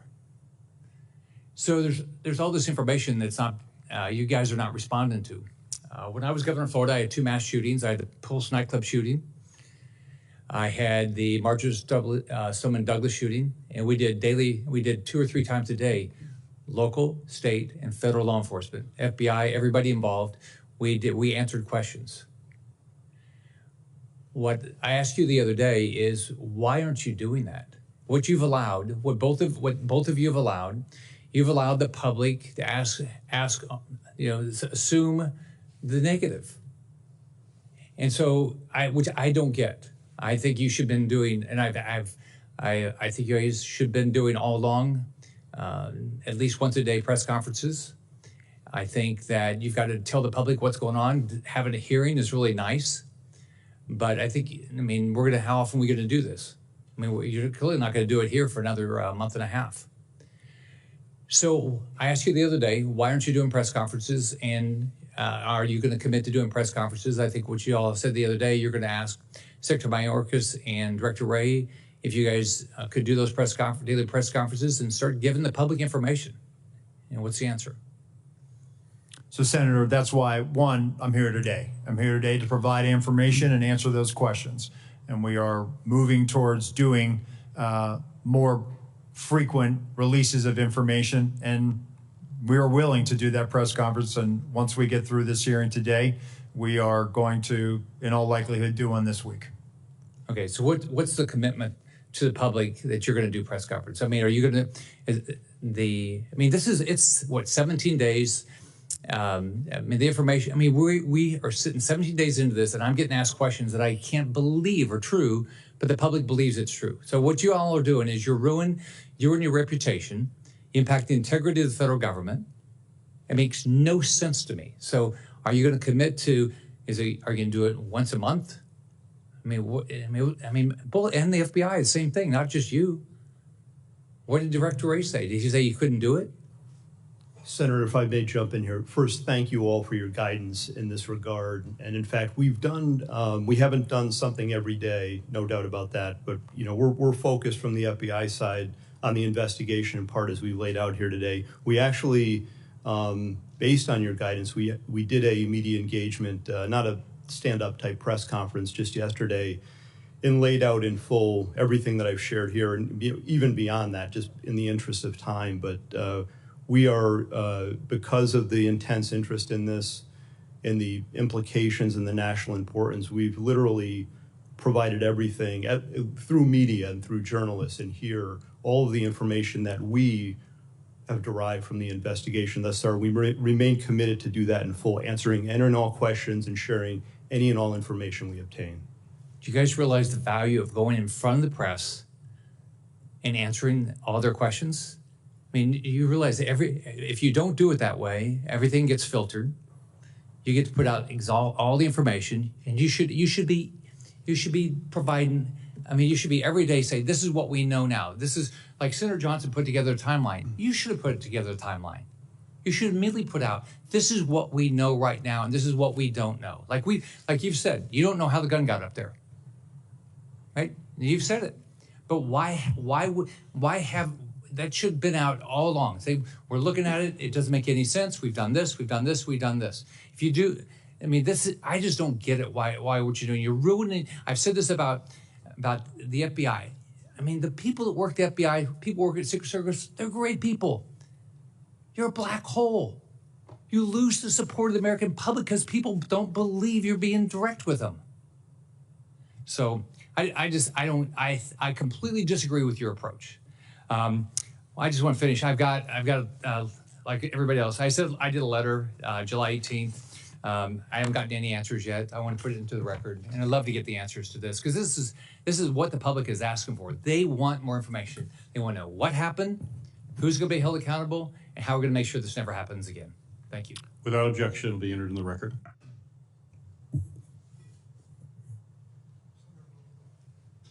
Thanks, Mr. Chairman. Thank you for being here to both of you, and more important, thank you for your professional dedication, your personal bravery, and your devotion to the ideals of law enforcement. I know for both of you this moment is a painful one, and Acting Director Rowe, I've heard you speak in a private setting very emotionally and passionately about the need to take responsibility and take action that will assure accountability. And I know that you share a commitment, along with Director Abbate, to full public disclosure to the maximum extent possible. We can make speeches at you, and I've made one myself in that private setting about the need for broader, fuller disclosure to the public, not just in press conferences, but in the course of your investigation about what you know and feel you can disclose without compromising your investigation.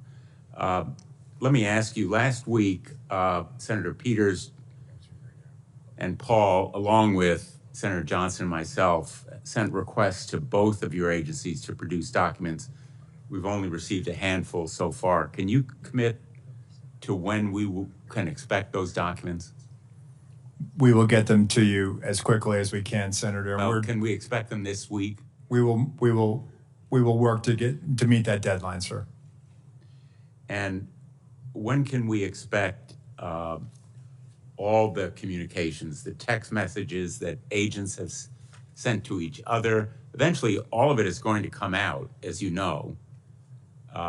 When can we expect all of those documents? We will gather them up and get them to you, Senator. You, I think, took the position as to the local law enforcement responsible for the shooter on the roof, the snipers that were in place, that it was their job to take him out. But ultimately, doesn't the buck stop with the Secret Service? It stops with us, sir, but let me just clarify. The perspective that they had on that roof, when I show you the perspective from what our sniper saw, he's on the downside of that ridged roof.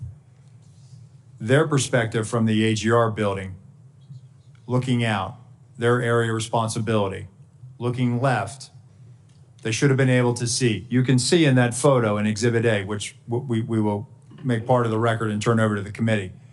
He's already crossed over that bridge or the walkway and stepped up onto that roof. I'm not saying that they should have neutralized him, but if they'd have just held their post and looked left, maybe, and there's a lot of maybes there, Senator. A lot of maybes, but somebody needs to be held accountable. And I think Senator Graham hit the nail on the head. We need to know who specifically was responsible for doing what. Who was responsible for saying to former President Trump, sir, it's not safe to go out there yet?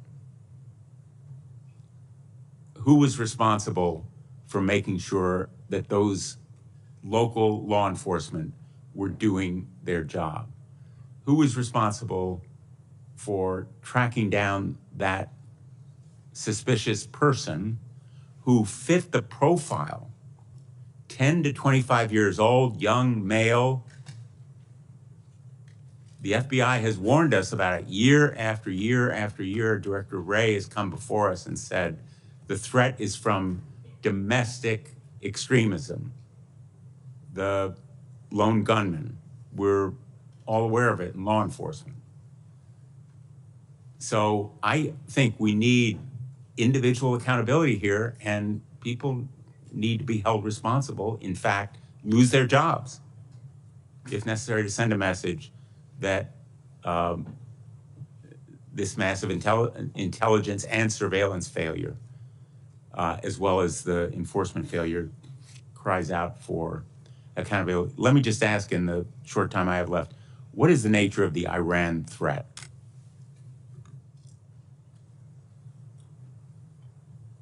I'm sorry, Senator, could you repeat the question? What is the nature of the Iran threat, the threat to former President Trump that has been mentioned?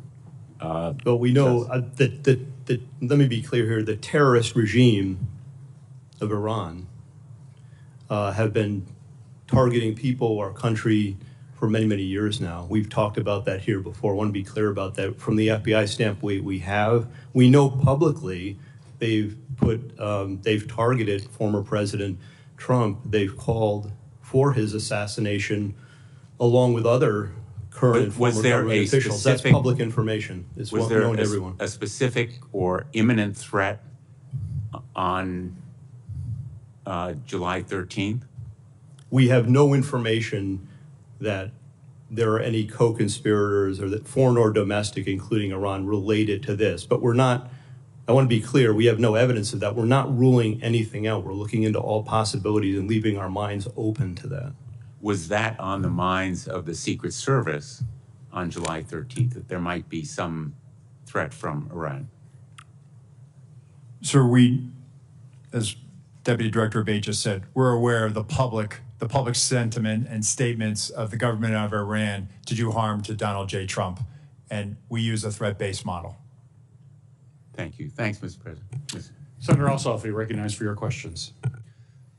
Thank you, Mr. Chairman, and thank you both for your testimony today and for your service. Mr. Rowe, I want to begin discussing Secret Service staffing and the extent to which HSI or other personnel are augmenting or backfilling inadequate Secret Service capacity generally and on the day of the assassination attempt.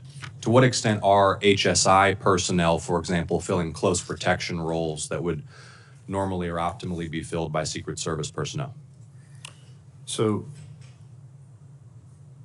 thank you, Senator, for that question. So, as we have done, even back when we were with Treasury, we enlist during campaign years the assistance of other law enforcement agencies in that department. So, when we were in Treasury, we used ATF, we used IRS-CI. When we transferred over to the Department of Homeland Security, we have brought that practice with us. So going into a campaign year or during a national special security event like the United Nations General Assembly, we will enter into a memorandum of assistance for the campaign with HSI. HSI will provide post standers, essentially federal agents, law enforcement, to be able to help secure a site. When it comes to close protection, the only time that we will utilize them is during a United Nations General Assembly, where they may be utilized to protect a low-level head of state or provide security at a hotel in New York City where those protectees are staying. So on the day in question, all of the former president's close protection detail were full-time Secret Service personnel? They were, and they were assigned to the Donald Trump detail. Okay. Interoperability with other federal and state and local law enforcement agencies, specifically on communications. What have you determined to date played a role in failures to swiftly communicate between agencies the suspicion or identification of a threat? Well, I think there was a delay in reporting, not having that real time. So as they were closing in on him, as information is known, as... Be more specific when who were closing in on him. As local law enforcement were closing in on him, as he's seen scurrying across the roof, right? That information, and we're getting to the bottom of that. We're working on trying to figure out what was the delay. Why didn't we hear that coming out of the unified command? So based on the information I have right now, what I can tell you, Senator, is that apparently not having that real-time information is what really hindered us in being able to understand more than it was just the locals working an issue at the 3 o'clock. There was actually a little bit something more urgent than that. Does it appear that that is due to a lack of communications links between relevant officials and agencies, or poor communications practices and a failure to report? I don't want to rule out. I want to have a neutral opinion on that. So I don't know if it was poor practices. I can tell you that the interoperability, having not being able to have that technical fix, which is a lofty goal to be able to do that, is something that has been a hindrance. But that's why we use a counterpart system. So there, in fact, is not the capability when an intergovernmental, interagency team is deployed to secure a site like this and to mount, if necessary, a quick reaction. There is not currently the capability for example, state law enforcement SWAT personnel or local law enforcement officers to communicate directly with Secret Service officers on site? So technically you could do it, but it would take a long time to get it done. And for a 1 day or an 8-hour operation, it requires a lot. And it would be months of planning, of knowing that we are going to go to this particular jurisdiction and that we're going to need your frequencies, the keys, and we're going to need to load you into our radios, and you're going to be needed to load it into ours, and vice versa. Right. Well, this presents potentially, I think, an opportunity for the Homeland Security Committee. I mean, not just in an executive protection context, but any complex incident response, any counterterrorism, any natural disaster context. The inability swiftly to link personnel from disparate jurisdictions at the local, state, and federal level is a vulnerability for the nation, is it not? I would think, and based on my experience, being able to talk to other agencies in real time certainly would assist in that response. Mr. Chairman, do I have time for one more question? No. Yes. Thank you. I know others have touched on this. One of the things that's been most baffling to the public has been the failure to fully secure this structure, which even to a layperson's uninformed eye clearly presents as a site from which an attack on the former president of this event could be mounted. And it had particular characteristics that made it even more of potential value to an attacker. Just walk us through one more time. Is there not an established doctrine or practice or checklist by which such sites are assessed for threat and determine whether or not to be within or without of the security perimeter? So, Senator, controlling high ground is something that is a must for us whenever we go into a location. Yeah. Well, I know we're all eager for more information on why that task was not completed in this case. Thank you for your testimony. Thank you, Senator Ossoff. Senator Lee.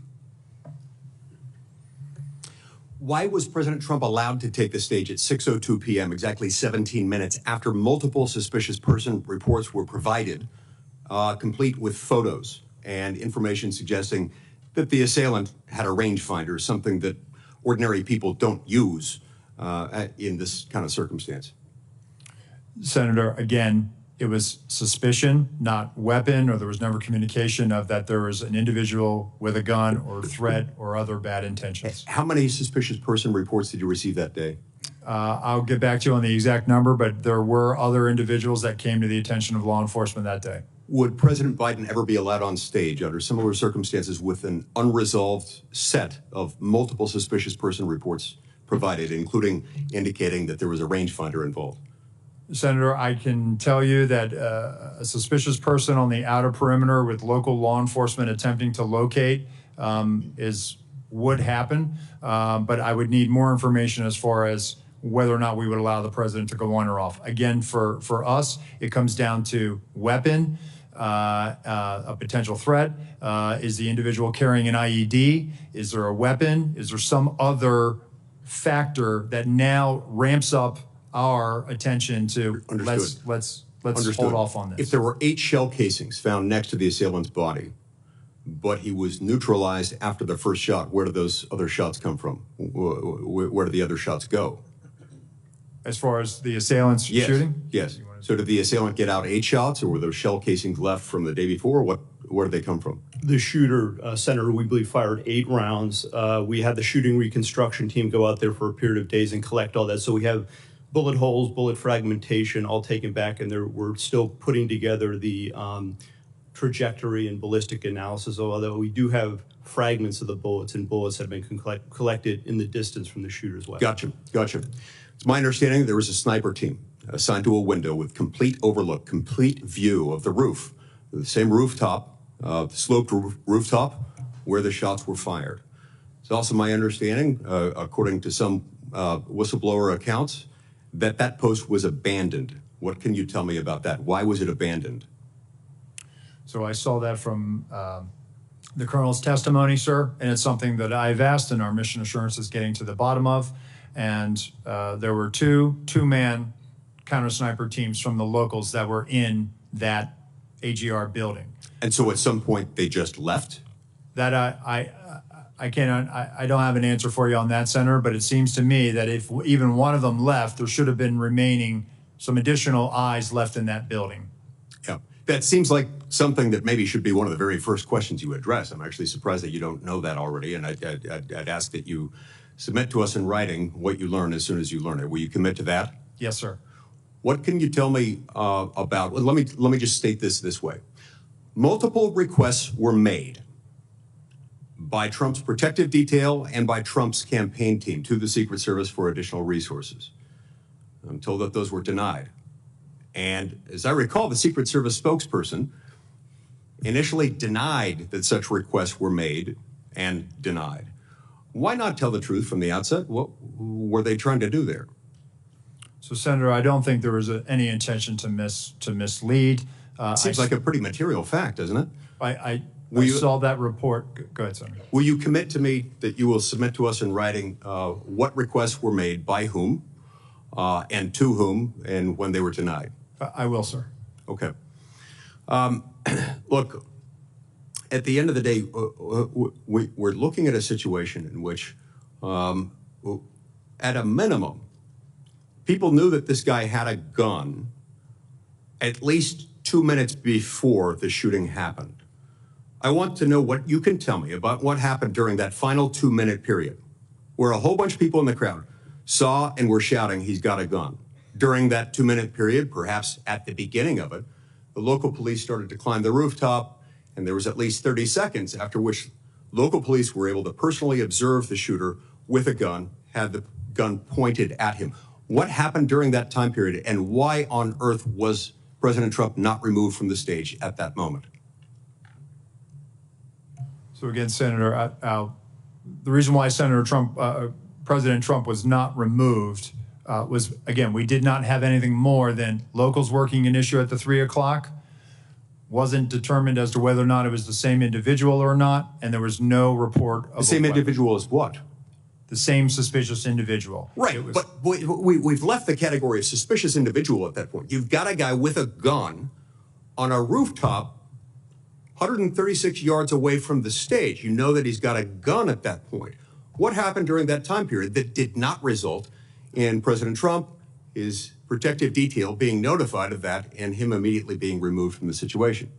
Senator, what I will say, and then I'll turn it over to Deputy Director Abbate. No information regarding a weapon on the roof was ever passed to our personnel. How is that even possible? Do you want to comment to that? Senator, again, I believe that information, and this is probably something my colleague can expound on, information that was in law enforcement, local law enforcement channels, but did not cross over and make it to Secret Service awareness. Senator, just to clarify the timeline, so the individual was first seen by law enforcement on the roof at about 6:08. We're still working to perfect the timeline based on the radio comms and all that. It wasn't until at 6:11:03 seconds, the officer saw him and called out his arm. That was the first sighting where he had the rifle on the roof, and then he... And that was relayed to the Secret Service Command Center at that My point. understanding is no, Secret Service, it was not relayed to them. It's a narrower time frame, though. It's probably about maybe up to half a minute between the time he's seen with the rifle and when the shots are fired. But there's still time. At that point, if there were an open channel of communication in which they were able to tell him, he's got a gun, take him out. You could still take President Trump off the stage. You could have him duck. You could have the shooter neutralized. Do you not have a channel of communication by which they can say, gun, take him out? So again, Senator, that information stayed in local channels and did not make it over to Secret Service. Did they not consider that relevant? You're saying that the local police didn't consider that relevant enough to pass along to the Secret Service? Sir, I think that they were in the midst of dealing with a very critical situation, and they articulated that over the radio, as I understand it. However, it was never relayed over to us. Thank you, Senator Lee. Senator Hawley. Thank you, Mr. Chairman. Director Rowe, can you put your first poster, your first demonstrative back up? Please put A up, please. Let's make sure everybody can see it. This is the photograph, I believe, that you took, your team took of the roof, the AGR roof. Yeah, that's the one. Okay. So from this vantage point, as the law enforcement who are in those windows, as they look left, they should be able to see the shooter clearly there on the AGR second floor roof. My question is, why is there not a Secret Service counter sniper on that roof? So, Senator, we're when we post up, our methodology is to look at things that can see in on our protectees, so that they can provide that coverage. But why is there not a Secret Service counter sniper there with clear line of sight? That roof has a clear line of sight to the former president. Why didn't you put a Secret Service counter sniper there? The Secret Service's counter sniper role is to neutralize those threats that are looking in on us from where the protectee is, not necessarily You think maybe you might want to revise that protocol in light of what happened here?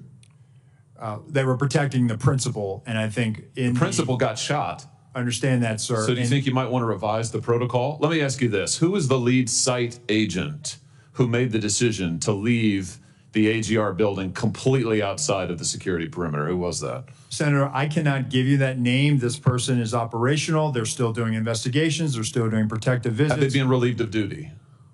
Senator, they have not been relieved of duty. I know their name, by the way. Why have they not been relieved of duty? They are still cooperating, not only being interviewed by the FBI, but also by our Office of Professional Responsibility. And we will let the facts of the mission assurance and any further investigations play out. Isn't the fact that a former president was shot, that a good American is dead, that other Americans were critically wounded, isn't that enough mission failure for you to say that the person who decided that that building should not be in the security perimeter probably ought to be stepped down?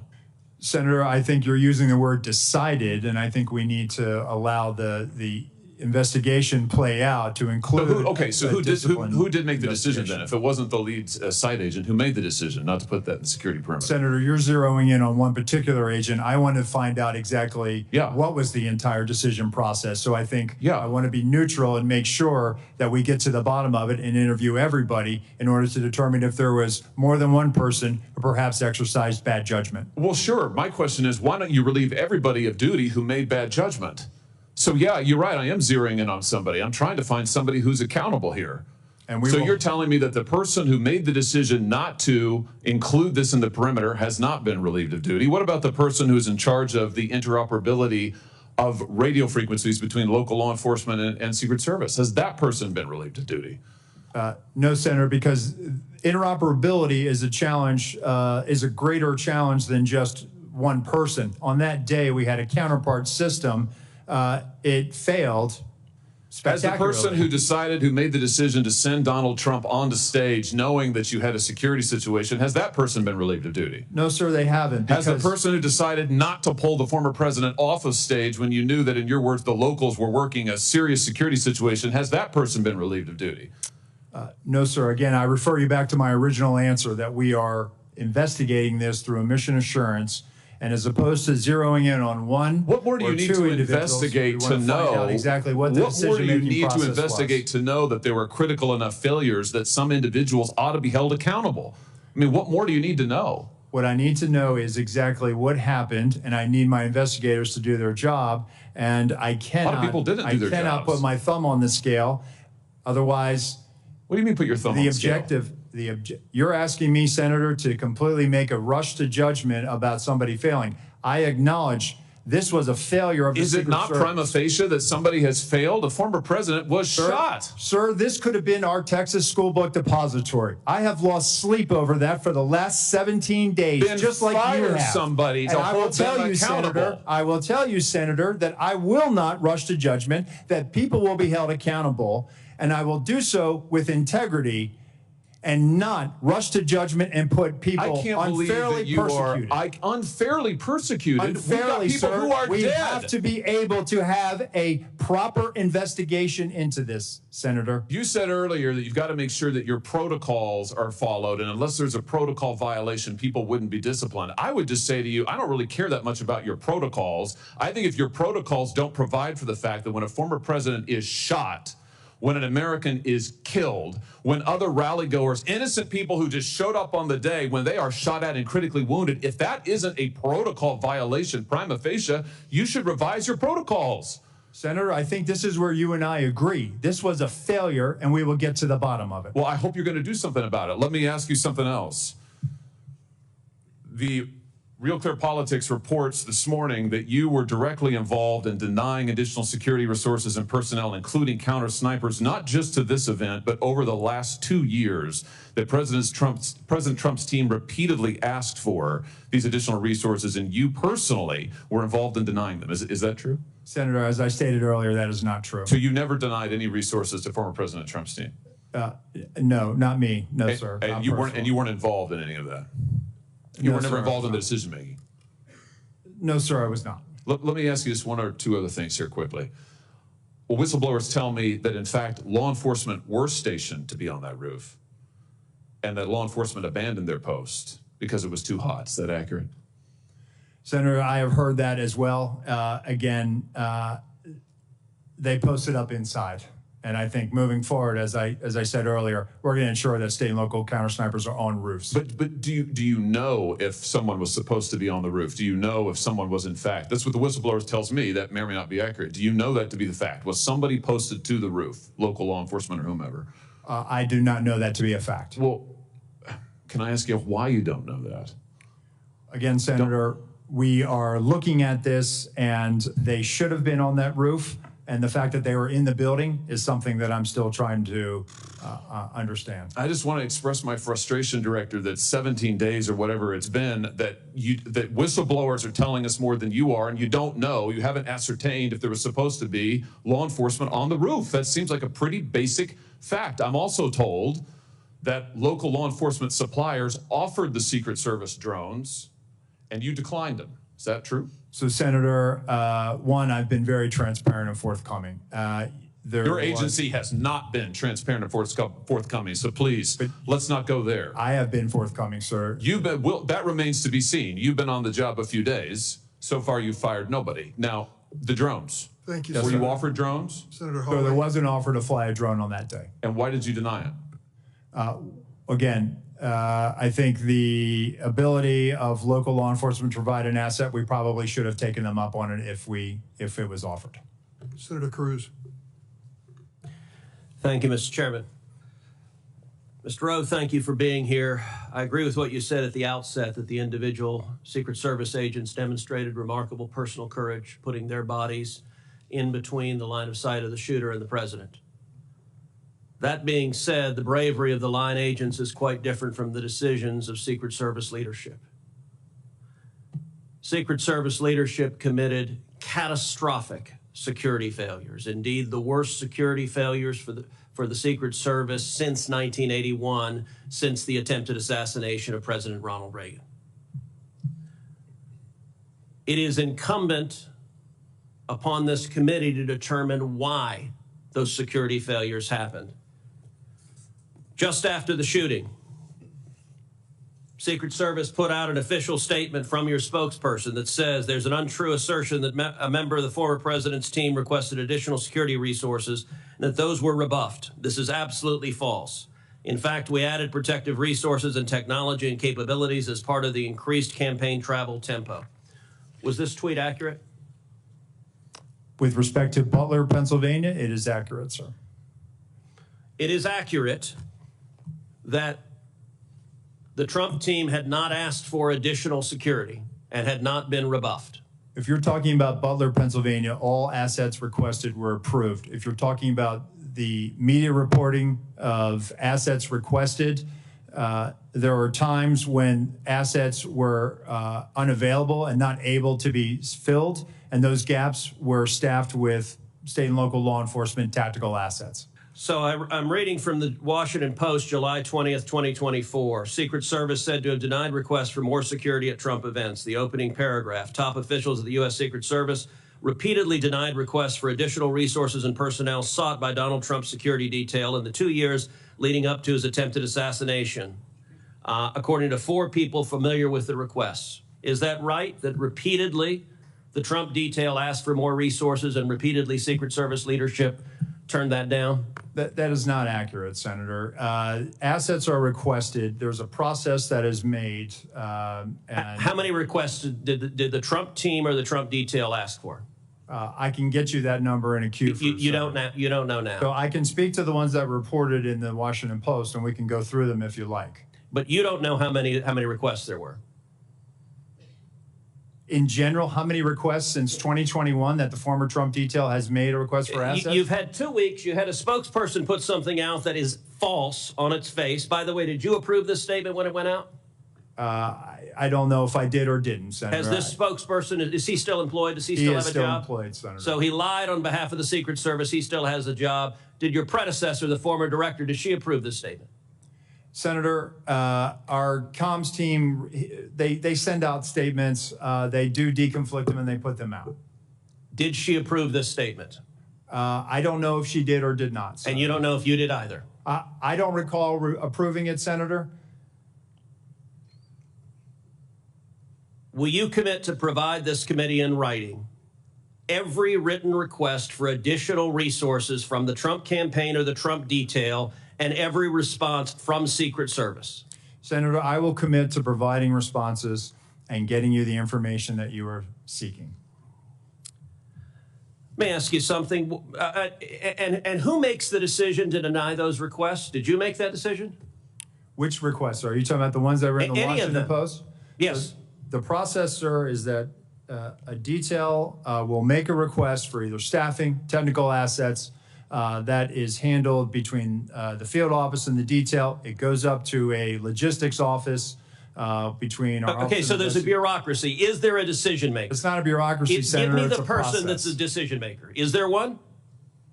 Senator, it's a conversation. It's not just an absolute yay or nay. So let me tell you what I believe. I believe that the Secret Service leadership made a political decision to deny these requests. And I think the Biden administration has been suffused with partisan politics. Did the same person who denied the request for additional security to President Trump also repeatedly deny the request for security to Robert F. Kennedy Jr., whose father was murdered by an assassin and whose uncle was murdered by an assassin? Did the same person make that decision? Senator, what I will tell you is that Secret Service agents are not political. Okay, you're not answering my question. But you know what? Leadership appointed by the president, leadership appointed by the president is political. I have a simple question, yes or no. Did the same person deny the Trump request that also denied the RFK request? That's a yes or no question.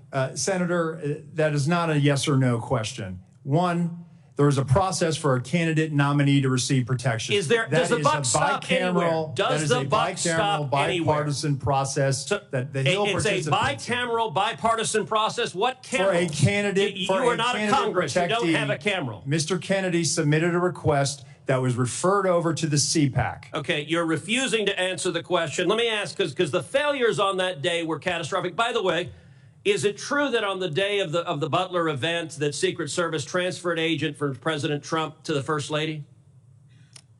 No, sir, that's not true. That's been widely reported. It's not true. There was one airport agent that actually went on the manpower request for the Trump detail. They handled the arrival at the airport What for is the First Lady. What was the relative size of the Trump detail compared to the detail that is assigned to the President or the First Lady?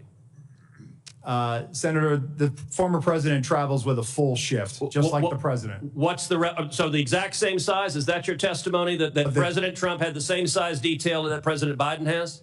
On the day of in Butler, the agents surrounding him, it is the same number of agents surrounding the president today. There is a difference between a sitting president who also not only Hold on, you're using president in a way that is not clear. Is it your testimony that in Butler, Pennsylvania, Donald Trump had the same number of agents protecting him that Joe Biden has at a comparable event? I'm telling you the shift, the close protection shift surrounding. That's a yes what or you no. asked me, Senator, and I'm trying to answer it. You are not answering it. Is it the same number of agents or not? Senator, there is a difference between the sitting president of the United States. Then what's the difference? The difference? 2x, 3x, 5x, National 10x? Command Authority to launch a nuclear strike, sir. I'm there not are other assets how many more travel agents? with the president that Sir, the former president will you are not get. refusing to but answer the number straight. of Secret Service Sir, agents protecting him. Stop interrupting me. Go ahead, You Senator. are refusing to answer clear and direct questions. I am asking the relative difference in the number of agents between those assigned to Donald Trump and those assigned to Joe Biden. I'm not asking why you assign more to Joe Biden. I'm asking, is the difference, is it 2x? Is it 3x? Is it 5x? Is it 10x? Senator, I will get you that number so you can see it with your own eyes. Senator Marshall, you're recognized for your questions. Thank you, Mr. Chairman. Director Rowe, there was probably 10 buildings within sniper range of President Trump on that afternoon. Why was the building being used by the sniper not in the security zone? That's a question that I've asked, Senator. There was a decision that we were going to construct the site and it was going to maintain within the Butler Farm site, Butler Farm Show site. That building, that AGR, was right on the curtilage of our outer perimeter.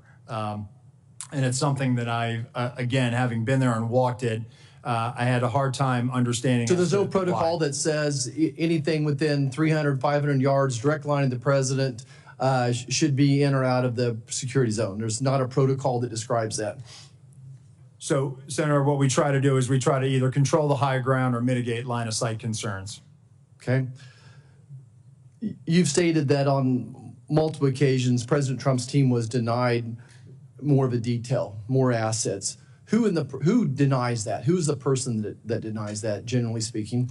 So, Senator, there's a process. Again, there's a conversation had with the detail. There's got to be a buck stopping. There's got to be someone. Who is the person? Is it a level within the D.C. agencies? Is it someone in the Pittsburgh office? Who denies this? It has nothing to do with the Pittsburgh office, Okay. sir. It is a conversation between not only the detail, the field office, but also. I don't want to know the conversation. I want to know who makes the decision. The decision, sir, is it's our process between the Office of Protective Operations and the Office of Investigations. Is there a title for this position? It is called we affectionately call it the War Room, and it's where all of our logistics files into. So it's a room that makes the decision. It is a staffing and assignments officer. Okay. Is the Secret Service required to do a briefing with all entities of law enforcement involved in the event of the days leading up to the event and the day of the event? We do a police meeting, sir, where we start the initial So it's required. process. Is it required? Is it part of your standard operating procedure? The police meeting is what initiates the advance, and that is what is required. Was this meeting held on that day? The police meeting took place on the days prior to that. Do you have documents of that meeting was actually happened? If we do, sir, I will get them to you. But you're saying that it did not happen on the day of the event. So I think what you're referring to is a briefing that the state and locals would have done with themselves. We did a briefing with our own folks. They briefed. When did you? Did your people meet with local law enforcement the day of the assassination attempt? Yes. Okay, and you realize that the local law enforcement says no, that meeting never happened, and that's why we need to get these people in to talk to us, and this is why the FBI needs to be speaking up sooner than later and say that meeting did or didn't happen. Surely there's some type of documentation of that meeting one way or the other. Is there documentation of that meeting? So, Senator, I can tell you that what you're referring to is the counter sniper team seconded to Butler ESU. Our personnel met with the team lead from Butler ESU, and they discussed areas of concern, areas of responsibility, and that did in fact happen at the site on that day. Director, I think you would agree with me that there were multiple individual and institutional failures the day of this assassination attempt. You have a $3 billion budget. You're still 2,000 employees short. And in 2022, the Secret Service had a 48% departure rate. That tells me you either have a cultural problem or just gross incompetence. Which one is it? So, Senator, I would challenge that 48% departure rate. Let me get you some statistics that we have. It is not 48%. But go back to the multiple failures that we saw on an individual basis as long as systemic. I think it proves that there's either incompetence or some type of a cultural problem within the SS. So, Senator, I know you're not calling our workforce incompetent, and I know we do not have a cultural problem. If anything, we are dedicated to making sure that we don't have mission failure. And let me get you the hiring numbers that we have, because I think you will actually see that, no, we've actually done very well fairly recently with trying to make sure that we have the numbers that we need. Of course, we need more people. Everybody does. But let me get you those numbers, and I think let your own eyes Would you see. also disagree with me when it's reported that almost 50% of the rank and file officers don't trust leadership within the Secret Service? Senator, I think it's the right of every worker to talk bad about their boss. Thank you. I yield back. Senator Hirono, you're recognized for your questions. Thank you, Mr. Chairman. Clearly, there is a lot that the Secret Service has to answer for in this stunning security failure. But I do want to follow up on Mr. Abbate's testimony that an online profile of the shooter may have been found, and you said it contains anti-Semitic and anti-immigrant postings.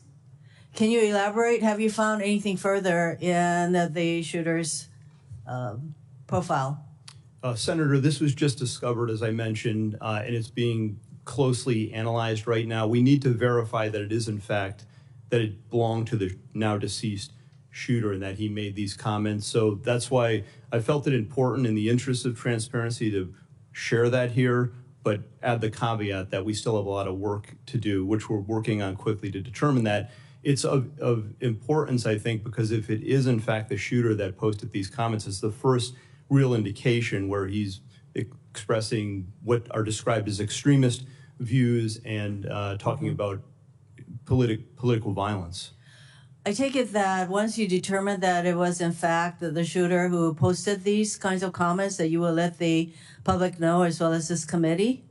Absolutely, Senator. I think, in fact, it is very important that many of the perpetrators of mass shootings, et cetera, have these kinds of postings online that are very anti-immigrant, anti-Semitic, anti-everything. And it is really important as we determine the kind of profile for many of these shooters that we understand how critical it is that we are careful, how critically important it is that people are careful about what they're posting online, the misinformation, disinformation, everything else along those lines. This is for Mr. Abate once again. What kind of firearm, what kind of weapon did Crooks use in the assassination attempt? This was an AR-15 style rifle manufactured by a company named Panther Arms. And once again, many of the persons involved in these kinds of mass shootings use this particular kind of weapon. We know from similar hearings that the Judiciary Committee has had that we are a nation awash in guns. In your view, shouldn't we be doing more to prevent the easy accessibility of these kinds of firearms in our country?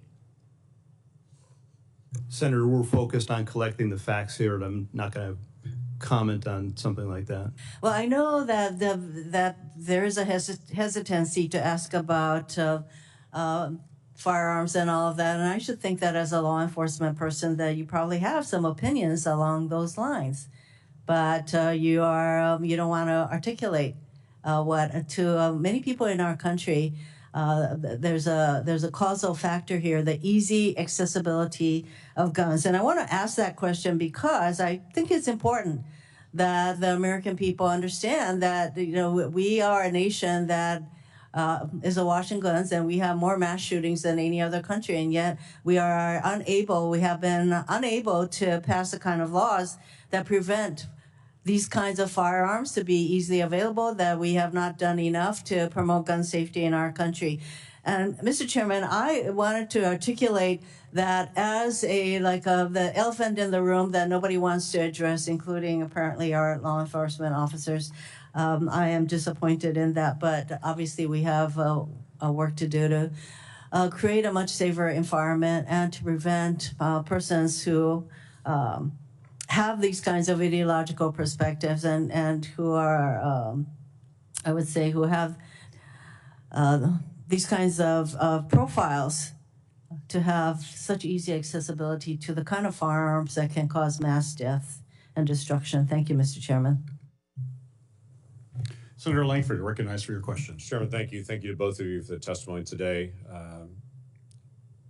Director Rowe, future Vice President J.D. Vance was in my state this past week in Oklahoma City. I talked with some of the Secret Service folks that are there. They're doing a terrific job. I got a chance to be able to thank them personally for the tasks they're doing, and I know the Oklahoma folks in Secret Service, and they're very dedicated, incredibly sharp people on that team. So I know this is a challenge to all Secret Service. This is something every Secret Service agent wakes up every single day and wants to avoid. So please continue to be able to pass on our gratitude for the work they do every single day and for what's happening out there. I appreciate that. Mr. Abate, I want to ask you about some of the interviews that have happened. Y'all have done more than 400 interviews at this point. For the counter sniper team that was local law enforcement that was on the second floor overlooking that rooftop, have they been interviewed at this point?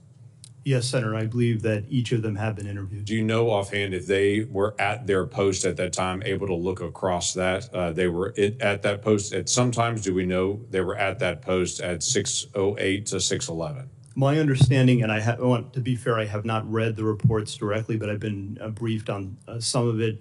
They were at times during the time frame we're talking about here on post within the AGR building. And I do believe, but I would want to confirm this at some point, one or more did venture out in an effort to locate and isolate the. We understand from the timeline that they were also looking for this individual that was suspicious, that they had left that post to be able to try to look for him on the ground at different points to try to be able to see if they could get a different perspective. What we're trying to figure out is during that time period that he actually climbed on the roof, assembled a firearm or took a firearm with him or picked one up, whatever it might have been there, that they were able to actually see him if they were able to look left, as has been acknowledged in the photos that are up there. Senator, I don't know the exact timing and the movements of each officer that was out there, but what I would derive from it is they were all focused on locating the shooter, right, the suspicious person at the time. And then, as we've all seen, the one officer attempted to get on the roof directly. There were efforts going on in those final minutes, right, on the video to try to get to this person. We've got one officer being boosted up by another officer, yes, to look up on the roof because people on the ground had said there's someone up there and they have a gun that's crawling on that roof. And so they climbed up to be able to see it. He turned around with a rifle. He came down. And then at that point, he gets on the local radio that he has and says there's someone on the roof with a gun. Is that correct? Yes, Senator, I believe that that's accurate. So what's the rest of the radio communication? We've heard that first call in. We know it's about 30 seconds from the time he called in till the actual first shot rang out. What else was discussed on the radio during that 30-second time period? Senator, we have the radio communications. The local radio communications were recorded and captured, and we do have that as part of the investigation. The key points to me, that local officer communicating that he sees the individuals, he's armed, that's at about 6:11 in some seconds, I think it's 3 seconds, and then he identifies it as a long gun at about 6:11 and 11 seconds. And the shots, which all happen quickly together, I believe happen within probably 30 seconds. So we're talking about over the radio because there's a command center there Yes. where all radios, including the local, are all being listened to try to be able to review. There's a statement that has the word gun in it that's coming out across the radio.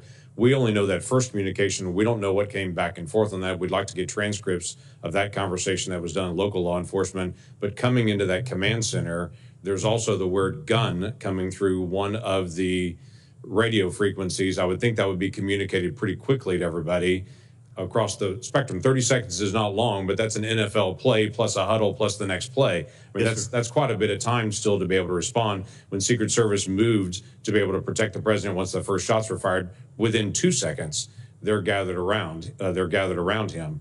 So trying to be able to figure out where the word gun got lost in radio communication here and what else was said.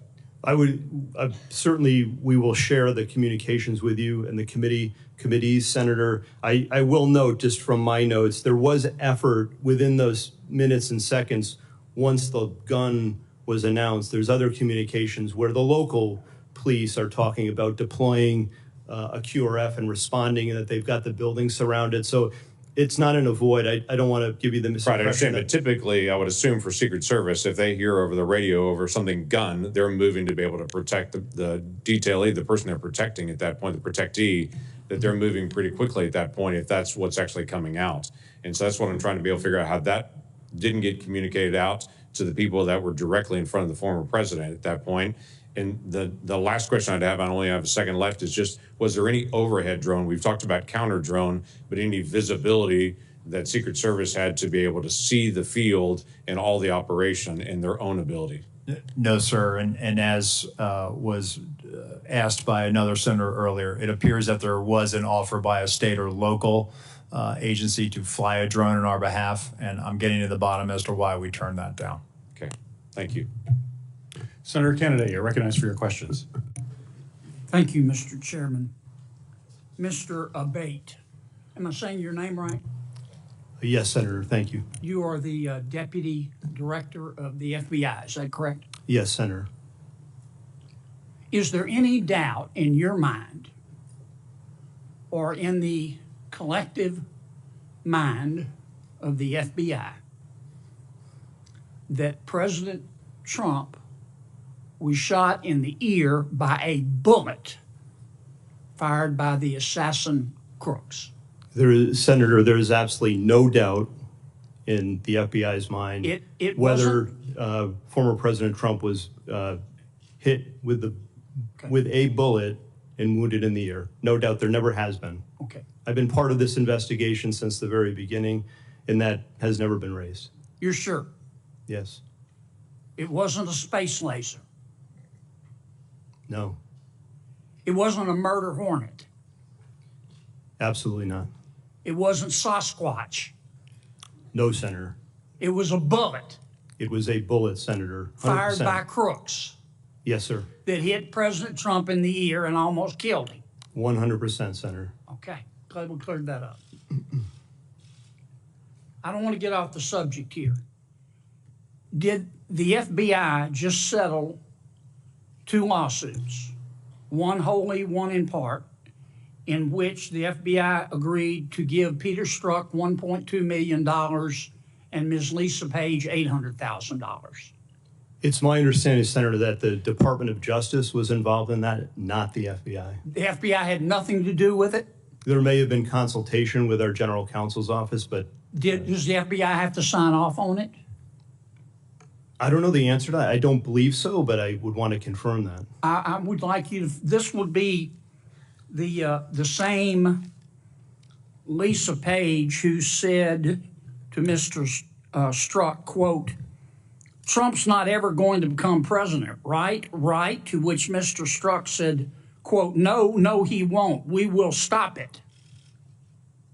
That's the Peter Strzok and Lisa Page I'm talking about. I need to know if the FBI signed off on this lawsuit. We will get that answer for you, Senator. And then I need to know who signed off on it. Did you sign off on it? I absolutely did not and would never sign off on something Did Chris like that. Wray sign off on it, the settlement? I don't believe he did. Okay. Did any, you don't know what? Nor do I think he would have. You need to let me know who signed off on this, if anyone at the FBI. So it was Merrick Garland who agreed to do this, is that right? I don't, Senator, I do not know. Well, hell, who signed somebody off had on to that. agree to it. I've settled a lawsuit before. The client's got to agree to it. You're the client.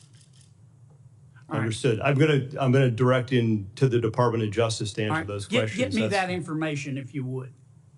Mr. Rowe, help me understand this. The assassin Crooks fired his first shot, as I understand it, at 6:12 p.m. He was about 150 yards away. It's been reported that the snipers, the government snipers, saw him on the roof 20 minutes before. Not 2 minutes, 20 minutes before. Is that correct? Senator, that's the first time I'm hearing this. That is not correct based on the information I have right now, sir. Well, when did the FBI snipers see him on the roof? Just Secret Service sniper, sir. I mean, I'm sorry, you're right. That's Secret an insult, Service sir. sniper. No, I'm just kidding. I understand. I apologize. When did the Secret Service snipers, one of whom ultimately shot the assassin Crooks, first see him on that roof? So, sir, immediately upon the shots being fired, our snipers. I know that, but when did they first see him? You got a guy lying on a roof. Yeah. You got snipers in an elevated position. They can look down on the roof. You got the guy lying there with a gun pointed at the former president of the United States. And they shot him. Good for them. He's now dead as Woodrow Wilson, and that's a good thing. I'm sorry.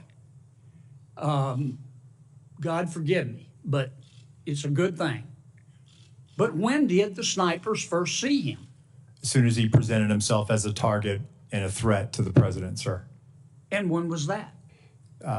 He fires initially a volley. I believe it was 3 shots. No, he fired at 6:12 p.m. Yes, sir. Okay, that's the first shot. So within 15.5 seconds of the first shot, he's Here's what neutralized. people are asking. Yes, sir. He was up, Crooks was up there.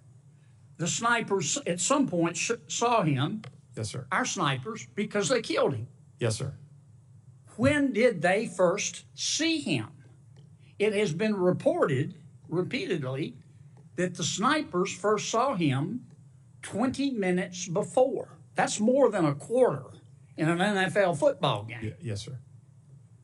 You don't know the answer? So to I that? do know the answer, sir. I'm telling you that. What is the answer? No, When they did not see him. They only They never saw him. No, sir. Well, They did not. how could they not see the guy? How could they not see him? They're in an elevated position.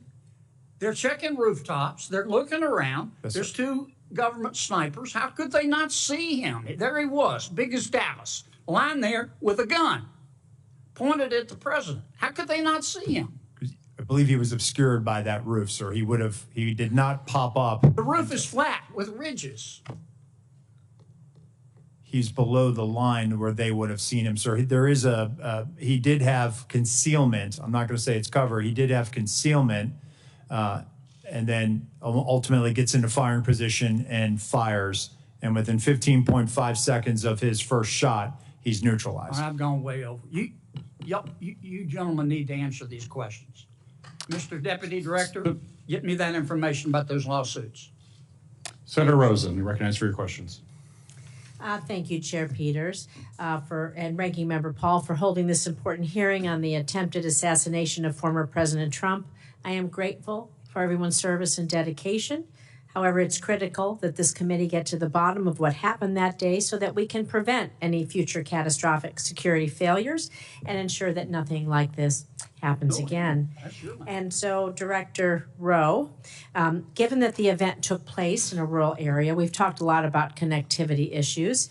Was law enforcement at a disadvantage due to a lack of or limited connectivity? And why has the Secret Service not adopted a dedicated satellite-enabled Wi-Fi connection, which would facilitate integrated communication, enable device connectivity to include drones, and allowing for the sharing of real-time intelligence?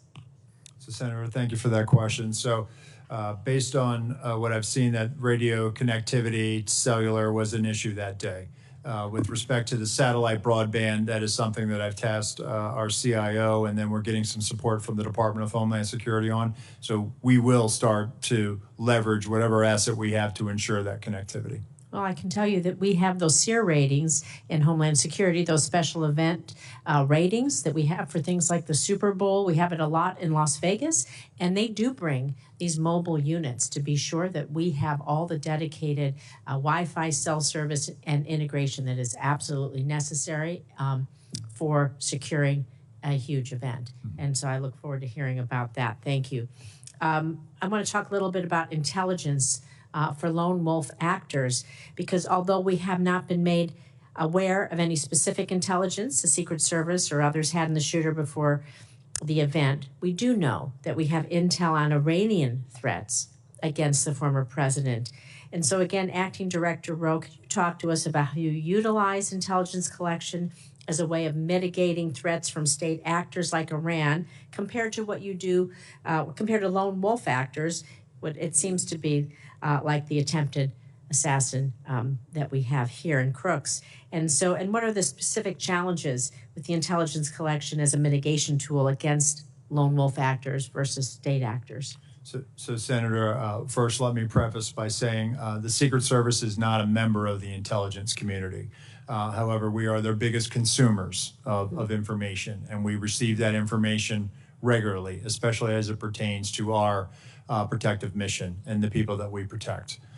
We have embeds with the FBI through their National Joint Terrorism Task Forces.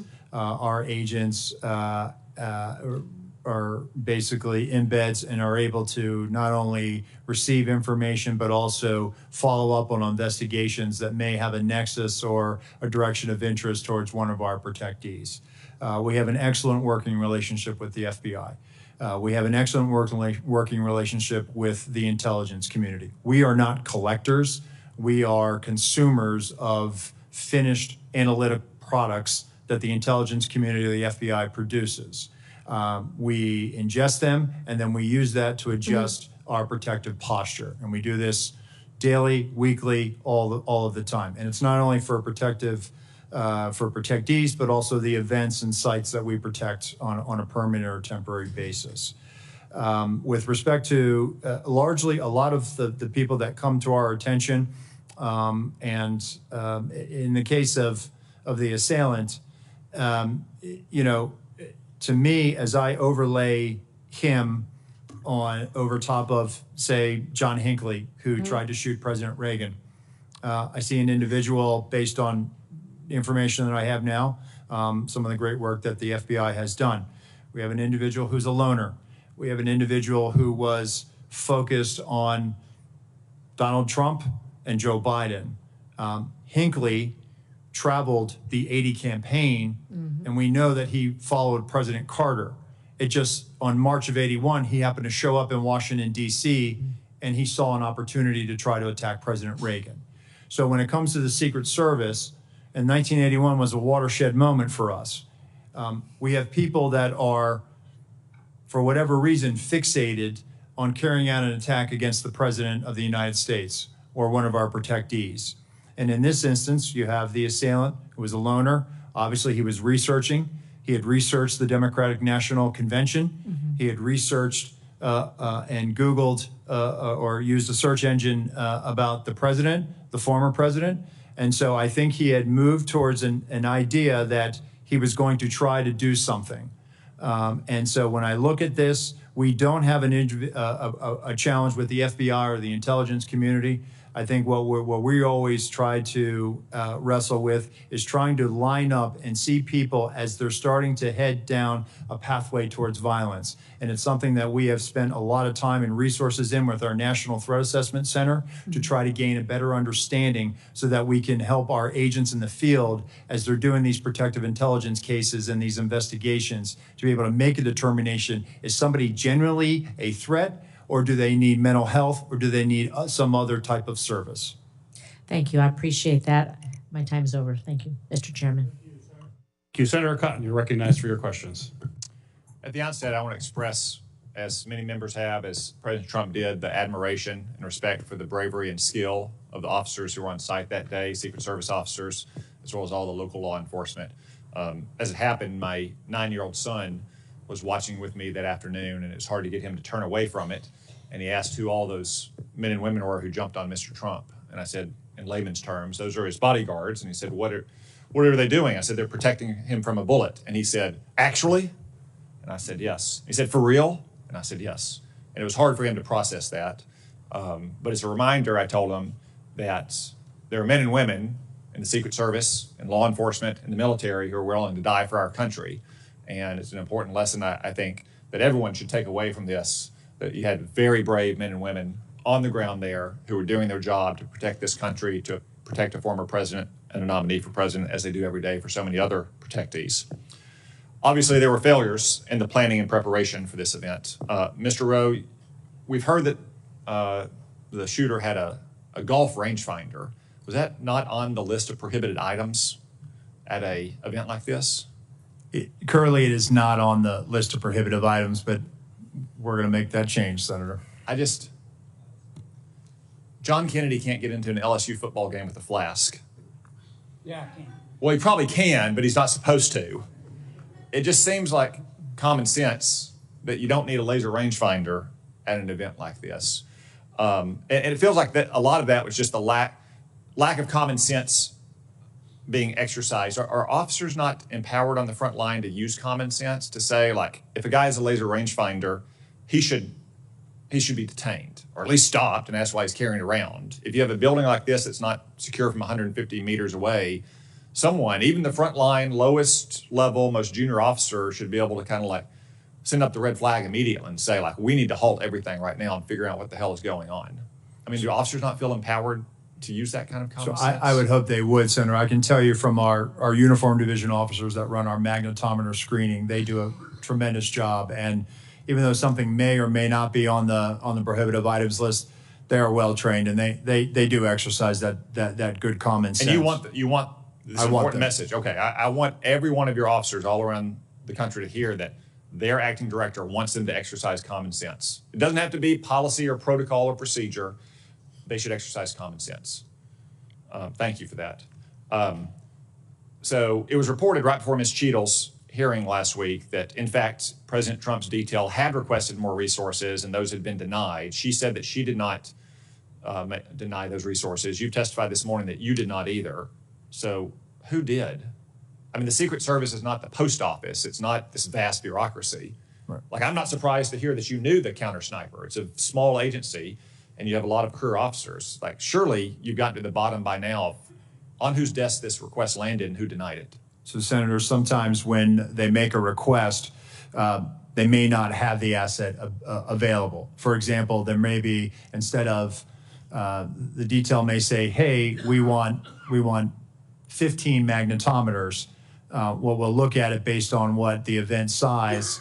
We'll say, hey, listen, we're going to send 10 based on our protocols of screening so many. We have a flow rate of how many people we can put through.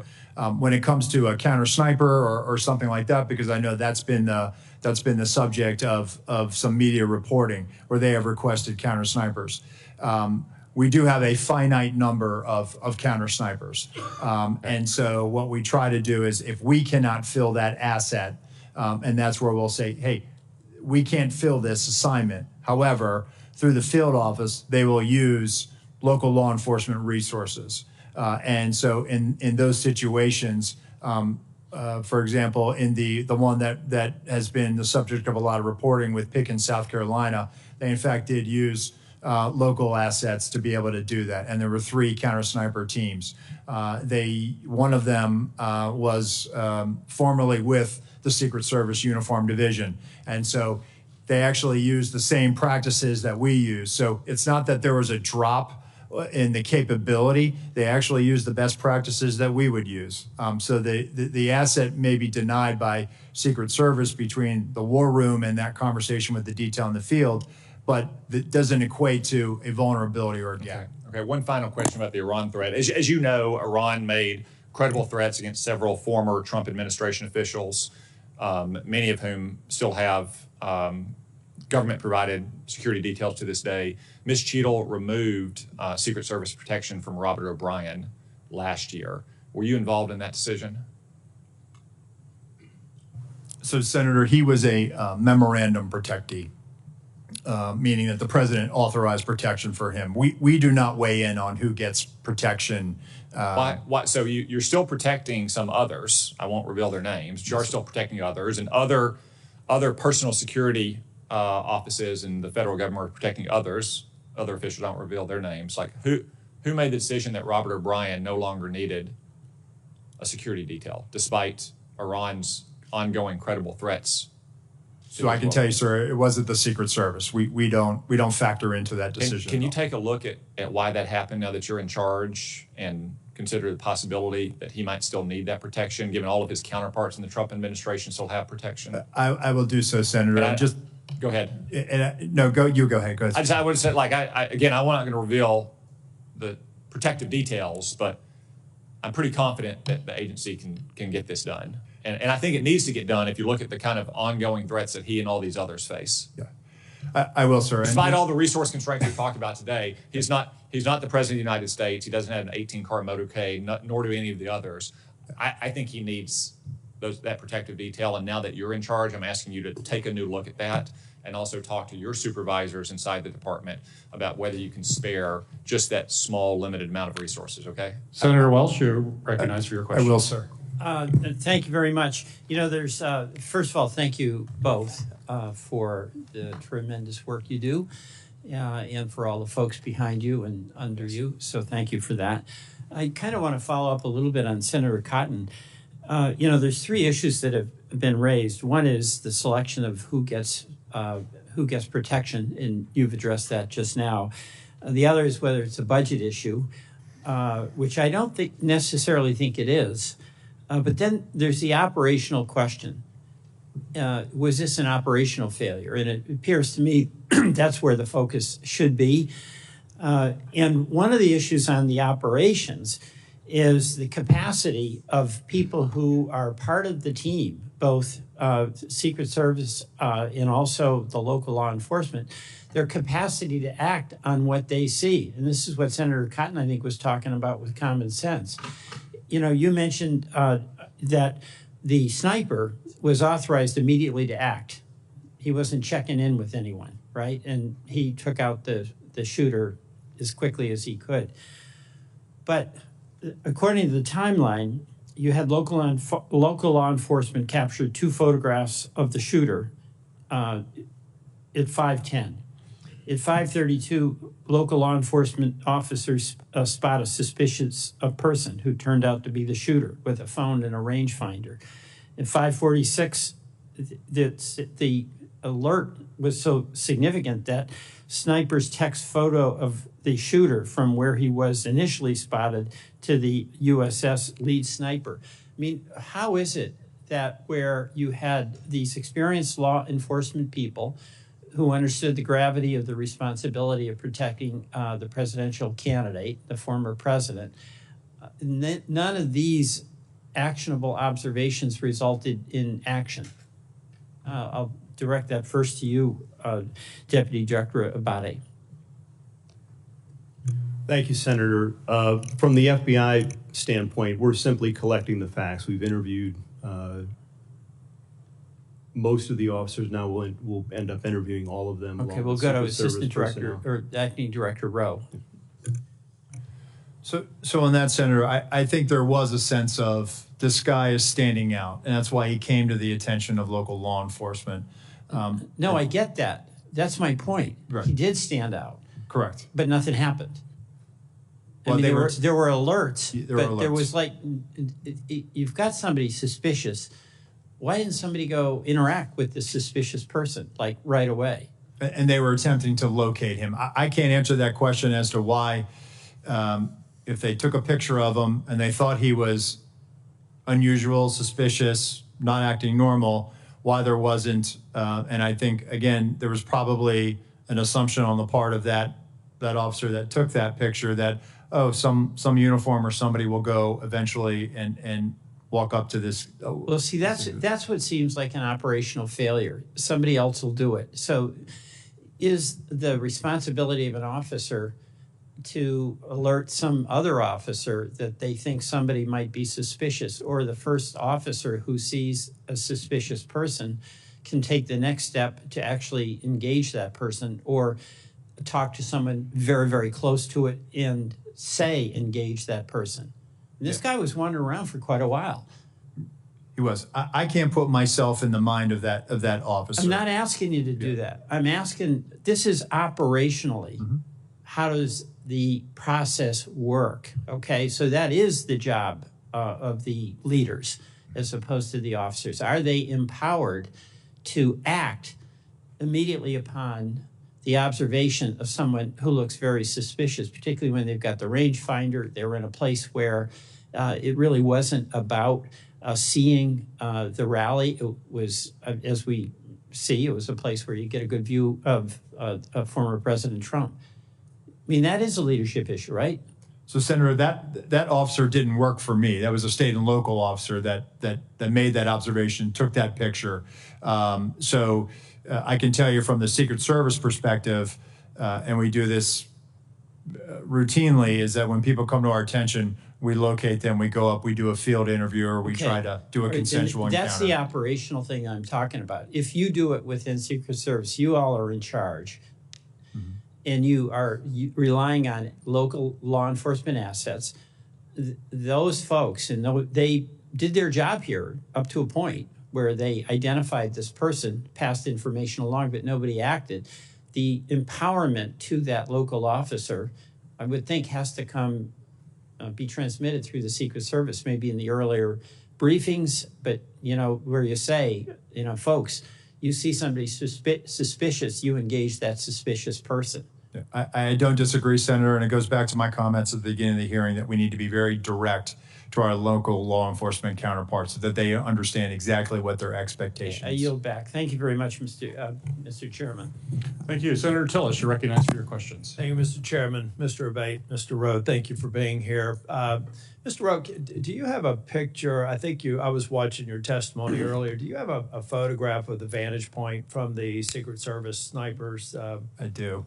Let's see. And there were two, is that correct? Yes, sir. Stage left and stage right. Okay. And I don't know if you have a vantage point of both of them or not. I know you had one for the one who ultimately shot the.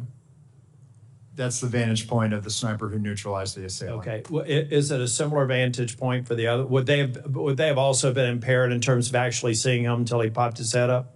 So the sniper on the stage right side, Senator, they had an obstructive view because of that tree. They had an obstructive view. Okay. Yeah. So well, the one thing, this discussion that I don't believe that a sniper saw someone on the roof 20 minutes before just doesn't make sense to me. It sounds like the one who took the shot probably saw him for the first time about a split second before he pulled the trigger.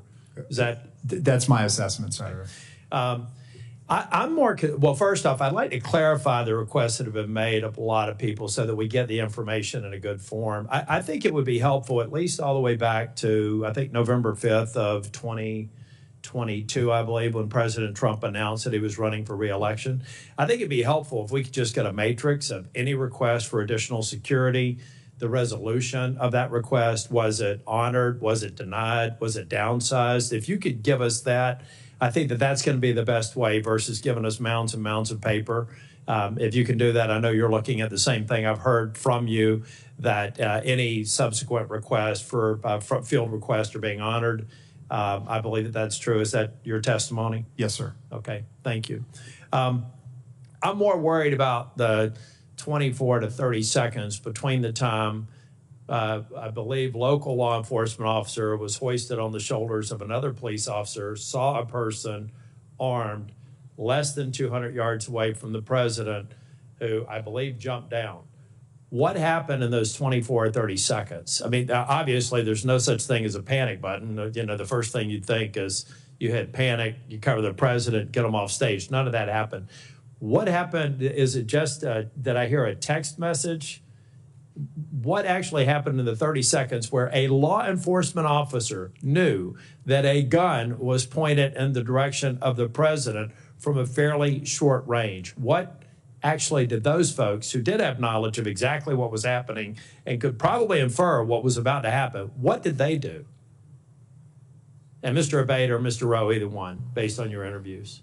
Thank you, Senator. From the interviews, you know, the officers in the immediate vicinity were operating with urgency at that point to get to this person, but he was on the roof. The officer who had looked over the edge, based on what I've been told, the shooter turned toward him with the rifle. That's what the officer observed. So he was under threat himself in that second. So he had to retreat and step down and get back to the ground in order to protect himself and keep him safe from potential rifle fire. But once he got to the ground, along with the other officers, there were Butler County local officers, Pennsylvania State Police.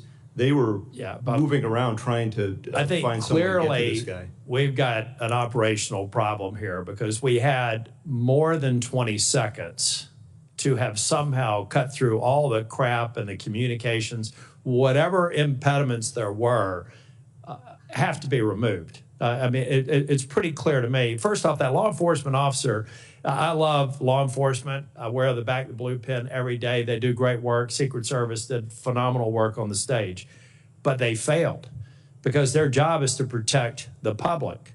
And they needed to put themselves in harm's way to stop him. Now, I'll let the interviews go through, but there was a massive failure. There were at least 2 law enforcement officers that knew a guy was about to pull the trigger at the president. And, you know, I'm just not really happy with the fact that we couldn't have communicated, covered President Trump, and tried to secure the situation. I'm going to let the investigation go through, but I think it's go forward. I think it's very important to point out that we can't let a scenario go in the future where 20 seconds can lapse when a law enforcement officer within 2 football fields of a former president of the United States has material knowledge that somebody's about to get shot at on stage, and we don't have instantaneous response.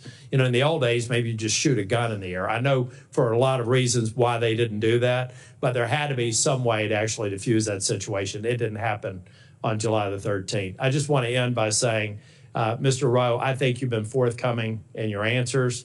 I know you're frustrated. I've seen you twice now. You're clearly embarrassed by what happened. You don't think there's any reasonable explanation. And to my colleagues who are worried about communications, they should spend times in their local government and state legislatures to understand just how bad communication is between law enforcement and first responders. We need to invest in this infrastructure. That was also a part of the failure. But if you can please get to me and get to this committee a chronology of requests, accepted, denied, and the reasons for, I think that's going to be very helpful. I will, Senator. Thank you. Thank you. Senator Blackburn, you're recognized for your questions.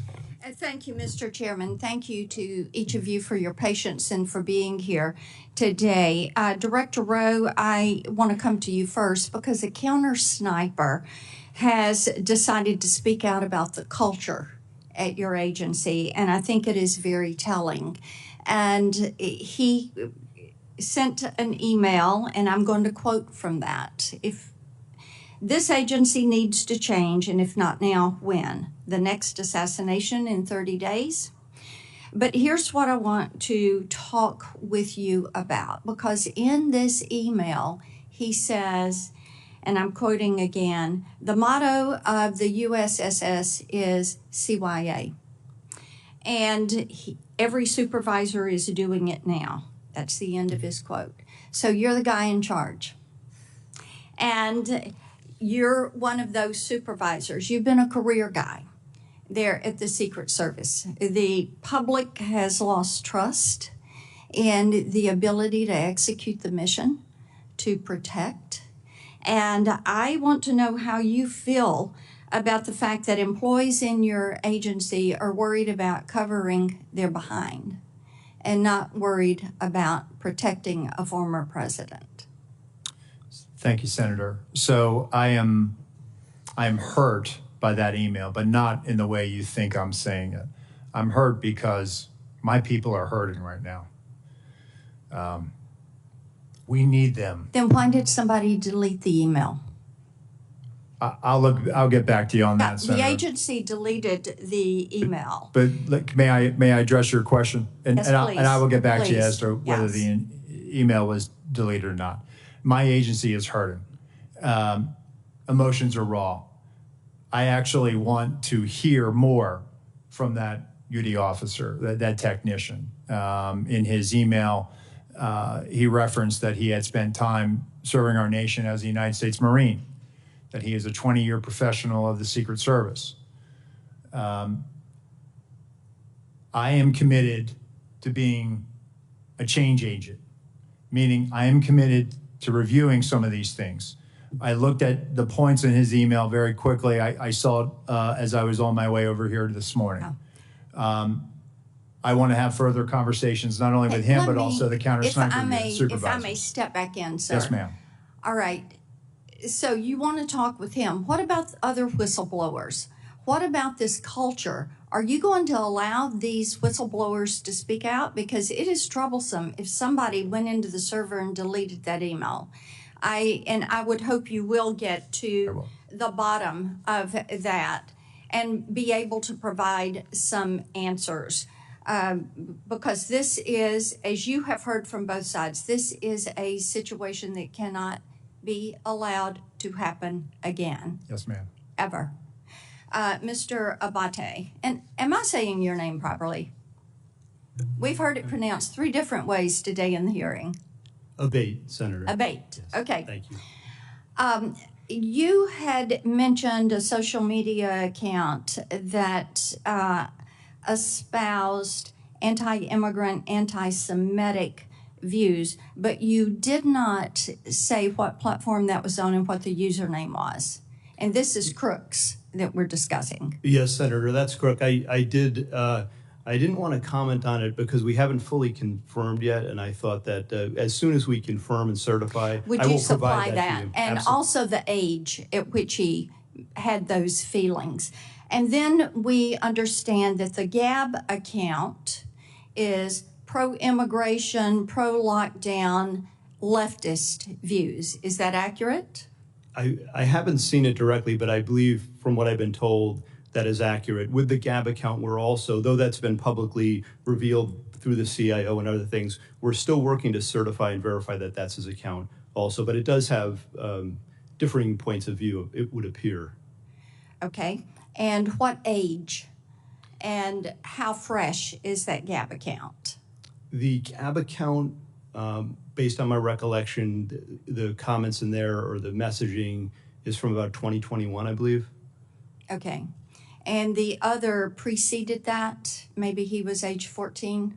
Yes, Senator. The other account that we talked about was in the 2019-2020 timeframe, so it would have been in the couple years right before the GAB Right messaging. before that. Yes. Are there other accounts that you all are currently verifying and receiving information from? We are. We've, as I mentioned, we've issued a bunch of legal process, and we're still awaiting returns from a number of the companies, to include other social media companies as well.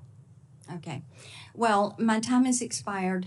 Thank you for your patience today. Thank you for the information. We look forward to getting more information. And Director Rowe, we are going to hold you to being a change agent because things at the Secret Service absolutely have to change. Thank you, Mr. Chairman.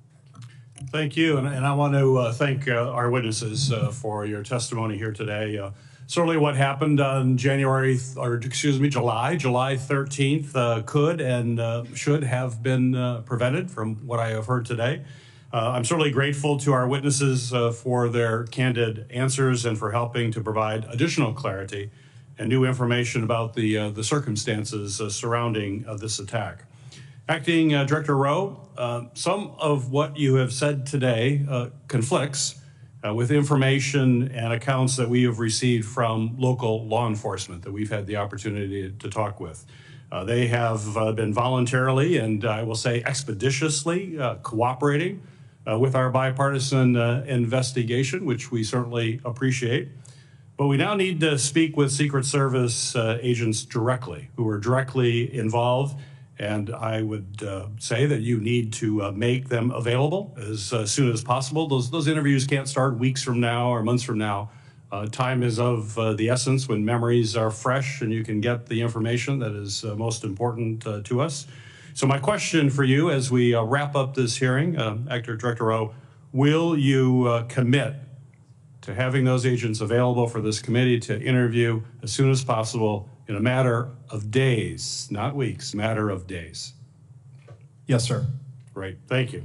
Certainly the American people deserve to know what went wrong and they deserve accountability for those security failures. And as we continue our bipartisan investigation into security failures that day and any underlying systemic issues, we'll continue working to follow the facts, get clear answers, and make important recommendations to ensure that a security failure like this never happens again. The hearing record will remain open for 15 days until 5 p.m. on August 14th, 2024.